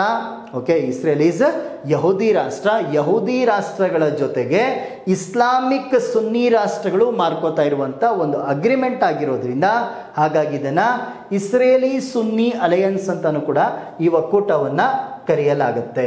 ಈ ಒಕ್ಕೂಟದಲ್ಲಿರುವಂಥ ರಾಷ್ಟ್ರಗಳು ಇಲ್ಲಿ ಮ್ಯಾಪನ್ನು ನೋಡಿ. ಇಸ್ರೇಲ್ ಇದೆ, ಇದರಲ್ಲಿ ಜೋರ್ಡಾನ್ ಇದೆ, ಈಜಿಪ್ಟ್ ಇದೆ, ಓಕೆ, ಸುಡಾನ್ ದೇಶ ಇದರಲ್ಲಿ ಕಂಡು ಬರ್ತಾ ಇದೆ, ಸೌದಿ ಅರೇಬಿಯಾ ಇರುವಂಥದ್ದು, ಒಮನ್, UAE, ಕತಾರ್, ಬಹರೇನ್, ಈ ರಾಷ್ಟ್ರಗಳು ಮಾಡ್ಕೊಂಡಿರುವಂಥ ಒಂದು ಅಗ್ರಿಮೆಂಟ್ ಗ್ರೂಪ್ಸ್ ಅಂತಾನು ಕೂಡ ಇದನ್ನು ಕರೆಯಲಾಗ್ತಾ ಇರುವಂಥದ್ದು. ನೆಕ್ಸ್ಟ್ ಕ್ರಿಂಕ್ ಗ್ರೂಪ್ ಅಂತ ಕರಿತೀವಿ. ಕ್ರಿಂಕ್ ಗ್ರೂಪ್ ಅಂದರೆ ಏನು? ಅರಬ್ ಇಸ್ರೇಲಿ ಗ್ರೂಪಿಗೆ ವಿರುದ್ಧವಾಗಿ ಮಾಡಿಕೊಂಡಿರುವಂಥ ಒಂದು ಸಂಘಟನೆ. ಅರಬ್ ಇಸ್ರೇಲಿ ಗ್ರೂಪಿಗೆ ವಿರುದ್ಧವಾಗಿ ಅಥವಾ ತದ್ವಿರುದ್ಧವಾಗಿ ಮಾಡಿಕೊಂಡಿರುವಂಥ ಒಂದು ಪ್ರತಿರೋಧಿ ರಾಷ್ಟ್ರಗಳ ಗುಂಪನ್ನು ಇದನ್ನು ಕ್ರಿಕ್ ಗುಂಪುಗಳು ಅಂತ ಕರೆಯಲಾಗುತ್ತೆ. ಈ ಗ್ರೂಪ್ಸಲ್ಲಿ ಯಾವುದಾದಿದೆ? ಯು ಎಸ್ ಮತ್ತು ಇಸ್ರೇಲ್ನನ್ನು ಎದುರಿಸಲು ಯುನೈಟೆಡ್ ಸ್ಟೇಟ್ ಮತ್ತು ಇಸ್ರೇಲ್ ದೇಶಗಳನ್ನು ಎದುರಿಸಲು ಮಾಡ್ಕೋತಾ ಇರುವಂಥ ಒಂದು ಔಪಚಾರಿಕ ರಾಜಕೀಯ ಸಂಘಟನೆ ಅಂತಲೇ ಕರಿತೀವಿ. ಇದನ್ನು ಪೊಲಿಟಿಕಲ್ ಅಲಯನ್ಸ್ ಅಂತಲೇ ಕರೆಯಲಾಗುತ್ತೆ. ಯಾರ ವಿರುದ್ಧವಾಗಿ? US ಮತ್ತು ಇಸ್ರೇಲ್ ದೇಶಗಳನ್ನು ಎದುರಿಸಬೇಕು, ಅಂತಾರಾಷ್ಟ್ರೀಯ ಮಟ್ಟದಲ್ಲಿ US ಮತ್ತು ಇಸ್ರೇಲ್ ದೇಶಗಳನ್ನು ಎದುರಿಸಬೇಕು ಅಂತೇಳಿ ಮಾಡ್ಕೋತಾ ಇರುವಂಥ ಒಂದು ರಾಷ್ಟ್ರಗಳ ಸಂಘಟನೆ ಅಂತಲೇ ಕರೆಯಲಾಗುತ್ತೆ. ಇದರಲ್ಲಿ ಯಾವ್ದಾವ್ದಿದ್ದಾವೆ ಅಂತ ಕೇಳಿದ್ರೆ ಇರಾನ್ ಇದೆ, ಇರಾಕ್ ರಾಷ್ಟ್ರಗಳು ಬರ್ತವೆ, ಲೆಬನಾನ್, ಯಮನ್, ಸಿರಿಯಾ ಮತ್ತು ಪ್ಯಾಲೆಸ್ಟೈನ್ ರಾಷ್ಟ್ರಗಳು ಇದರಲ್ಲಿ ಇರುವಂಥದ್ದು. ಇರಾಕ್ ಇದೆ, ಇರಾನ್, ಲೆಬನಾನ್, ಯಮನ್, ಸಿರಿಯಾ ಮತ್ತು ಪ್ಯಾಲೆಸ್ಟೈನ್ ರಾಷ್ಟ್ರಗಳು ಮಾಡ್ಕೋತಾ ಇರುವಂಥ ಒಂದು ಗ್ರೂಪ್ಸನ್ನು ಇಲ್ಲಿ ಕರೀತಾರೆ ಕ್ರಿಂಕ್ ಗ್ರೂಪ್ಸ್ ಅಂತಲೇ ಕರೆಯಲಾಗುತ್ತೆ. ಓಕೆ, ಇಸ್ಲಾಮಿಕ್ ಗ್ರೂಪ್ಸ್ಗಳಿಗೆ ವಿರುದ್ಧವಾಗಿ ಮಾಡ್ಕೋತಾ ಇರುವಂಥ ಒಂದು ಗ್ರೂಪ್ಸ್ ಅಂತ ಇದನ್ನು ವಿರುದ್ಧವಾಗಿರುವಂಥ ಒಂದು ಸಂಘಟನೆ ಅಂತೇಳಿ ಈ ಸಂಘಟನೆಯನ್ನು ಕರೆಯಲಾಗುತ್ತೆ. ಓಕೆ, ಇದು ಎರಡು ಸಂಘಟನೆಗಳು ಇಲ್ಲಿ ಬಹುತೇಕವಾಗಿ ಇಂಪಾರ್ಟೆಂಟ್ ಆಗಿರ್ತವೆ. I2U2 ರಾಷ್ಟ್ರಗಳ ಬಗ್ಗೆ ಇಲ್ಲಿ ತಿಳ್ಕೊಬೇಕಾಗುತ್ತೆ. I2U2 ಪ್ಲಸ್ ರಾಷ್ಟ್ರಗಳಂದ್ರೆ ಯಾವುದು ಅಂತ ಗೊತ್ತಿರಬೇಕು. ನೆಕ್ಸ್ಟ್ ಅರಬ್ ಇಸ್ರೇಲಿ ಅಲಯನ್ಸ್ ಅಂದರೆ ಏನು ಅಂತ ಗೊತ್ತಿರಬೇಕು. ನೆಕ್ಸ್ಟ್ ಇದಕ್ಕೆ ವಿರುದ್ಧವಾಗಿ ಮಾಡ್ಕೊಂಡಿರುವಂಥ ಕ್ರಿಕ್ ಗ್ರೂಪ್ಸ್ ಅಲಯನ್ಸ್ ಅಂದರೆ ಏನು ಅಂತ ಹೇಳಿ ತಿಳ್ಕೊಂಡಿರ್ಬೇಕಾಗತ್ತೆ. ಈ ಥರದ ಪ್ರಶ್ನೆಗಳು ನಿಮ್ಮ ಕಾಂಪಿಟೇಟಿವ್ ಎಕ್ಸಾಮ್ಸಲ್ಲಿ ಕೇಳುವಂಥ ಸಾಧ್ಯತೆಗಳು ಇಲ್ಲಿ ಇರುವಂಥದ್ದು. ಯಾಕಂದರೆ ಬರೀ ವಾರನ್ನಷ್ಟೇ ಓದೋದಲ್ಲ, ಇಲ್ಲಿ ಇಸ್ರೇಲ್ ಇರಾನ್ ವಾರ್ ಬರೀ ಇಷ್ಟೇ ಈ ವಾರಗಳನ್ನು ಓದ್ಕೊಂಡ್ರೆ ನಮಗೆ ಇಲ್ಲಿ ಯಾವುದೂ ಕೂಡ ಗೊತ್ತಾಗಲ್ಲ. ಆ ದೇಶಗಳ ಜೋಗ್ರಫಿಕಲ್ ಲೊಕೇಶನ್ ಅಂತ ತಿಳ್ಕೋಬೇಕು. ಅಲ್ಲಿ ಬರ್ತಾ ಇರುವಂಥ ಮರುಭೂಮಿಗಳಾಗಿರ್ಬೋದು, ಪರ್ವತ ಪ್ರದೇಶಗಳಾಗಿರ್ಬೋದು, ನದಿಗಳಾಗಿರ್ಬೋದು, ನೆಕ್ಸ್ಟ್ ಆ ದೇಶಗಳು ಬಾರ್ಡ್ರನ್ನು ಶೇರ್ ಮಾಡ್ತಾ ಇರುವಂಥ ನೈಬರ್ ಕಂಟ್ರೀಸ್ಗಳಾಗಿರ್ಬೋದು, ನೆಕ್ಸ್ಟ್ ಆ ದೇಶಗಳು ಅಂತಾರಾಷ್ಟ್ರೀಯ ಮಟ್ಟದಲ್ಲಿ ಮಾಡ್ಕೊಂಡಿರುವಂಥ ಒಂದು ಅಲಯನ್ಸ್ ಗ್ರೂಪ್ಸ್ಗಳ ಬಗ್ಗೆನೂ ಕೂಡ ನೀವಿಲ್ಲಿ ಓದ್ತಾ ಬರಬೇಕಾಗತ್ತೆ. ಓಕೆ, ಇಷ್ಟೆಲ್ಲವೂ ಕೂಡ ಇರಾನ್ ಮತ್ತು ಇಸ್ರೇಲ್ನ ಮಧ್ಯೆ ಇರುವಂಥ ಒಂದು ವಿವಾದಾತ್ಮಕಕ್ಕೆ ಕಾರಣವಾಗಿರುವಂಥ ಒಂದು ಪ್ರದೇಶಗಳಲ್ಲೂ ಕೂಡ ಇವು ಕಂಡು ಬರ್ತವೆ. ಮತ್ತು ಅವು ಮಾಡ್ಕೊಂಡಿರುವಂಥ ಅಂತಾರಾಷ್ಟ್ರೀಯ ಮಟ್ಟದಲ್ಲಿ ಮಾಡ್ಕೊಂಡಿರುವಂಥ ಒಂದು ಸಂಘಟನೆಗಳಾಗಿ ಕೂಡ ಇವು ಕೆಲಸವನ್ನು ಇಲ್ಲಿ ಮಾಡ್ತಾ ಇರುವಂಥದ್ದು. ಓಕೆ, ಇಷ್ಟೆಲ್ಲವೂ ಕೂಡ ನಿಮ್ಮ ಮುಂಬರುವಂಥ ಎಕ್ಸಾಮ್ಸ್ಗಳ ದೃಷ್ಟಿಯಿಂದ ಇಂಪಾರ್ಟೆಂಟ್ ಪಾಯಿಂಟ್ಸ್ಗಳನ್ನು ಮಾತ್ರ ಇಲ್ಲಿ ಈ ವಿಡಿಯೋದಲ್ಲಿ ಇಲ್ಲಿ ಹಾಕಿರುವಂಥದ್ದು. ನೆಕ್ಸ್ಟ್ ಇದಕ್ಕೆ ಸಂಬಂಧಪಟ್ಟಂಗೆ ಒಂದು ಪ್ರಶ್ನೆ ಇದೆ. ಈ ಪ್ರಶ್ನೆಗೆ ನೀವು ಆನ್ಸರ್ನ ಮಾಡಿ ಕಮೆಂಟ್ ಬಾಕ್ಸಲ್ಲಿ ಇದಕ್ಕೆ ನೀವು ಉತ್ತರವನ್ನು ಹಾಕ್ತಾ ಬನ್ನಿ. ಈ ವಿಡಿಯೋವನ್ನು ಕಂಪ್ಲೀಟ್ ಆಗಿ ನೋಡ್ತಾ ಬನ್ನಿ. ಇದರ ಮುಂದುವರೆದ ಸೀರೀಸ್ ಆಗಿ ಇದನ್ನು ಕಂಟಿನ್ಯೂನ ಮಾಡ್ತಾ ಬರ್ತೀವಿ.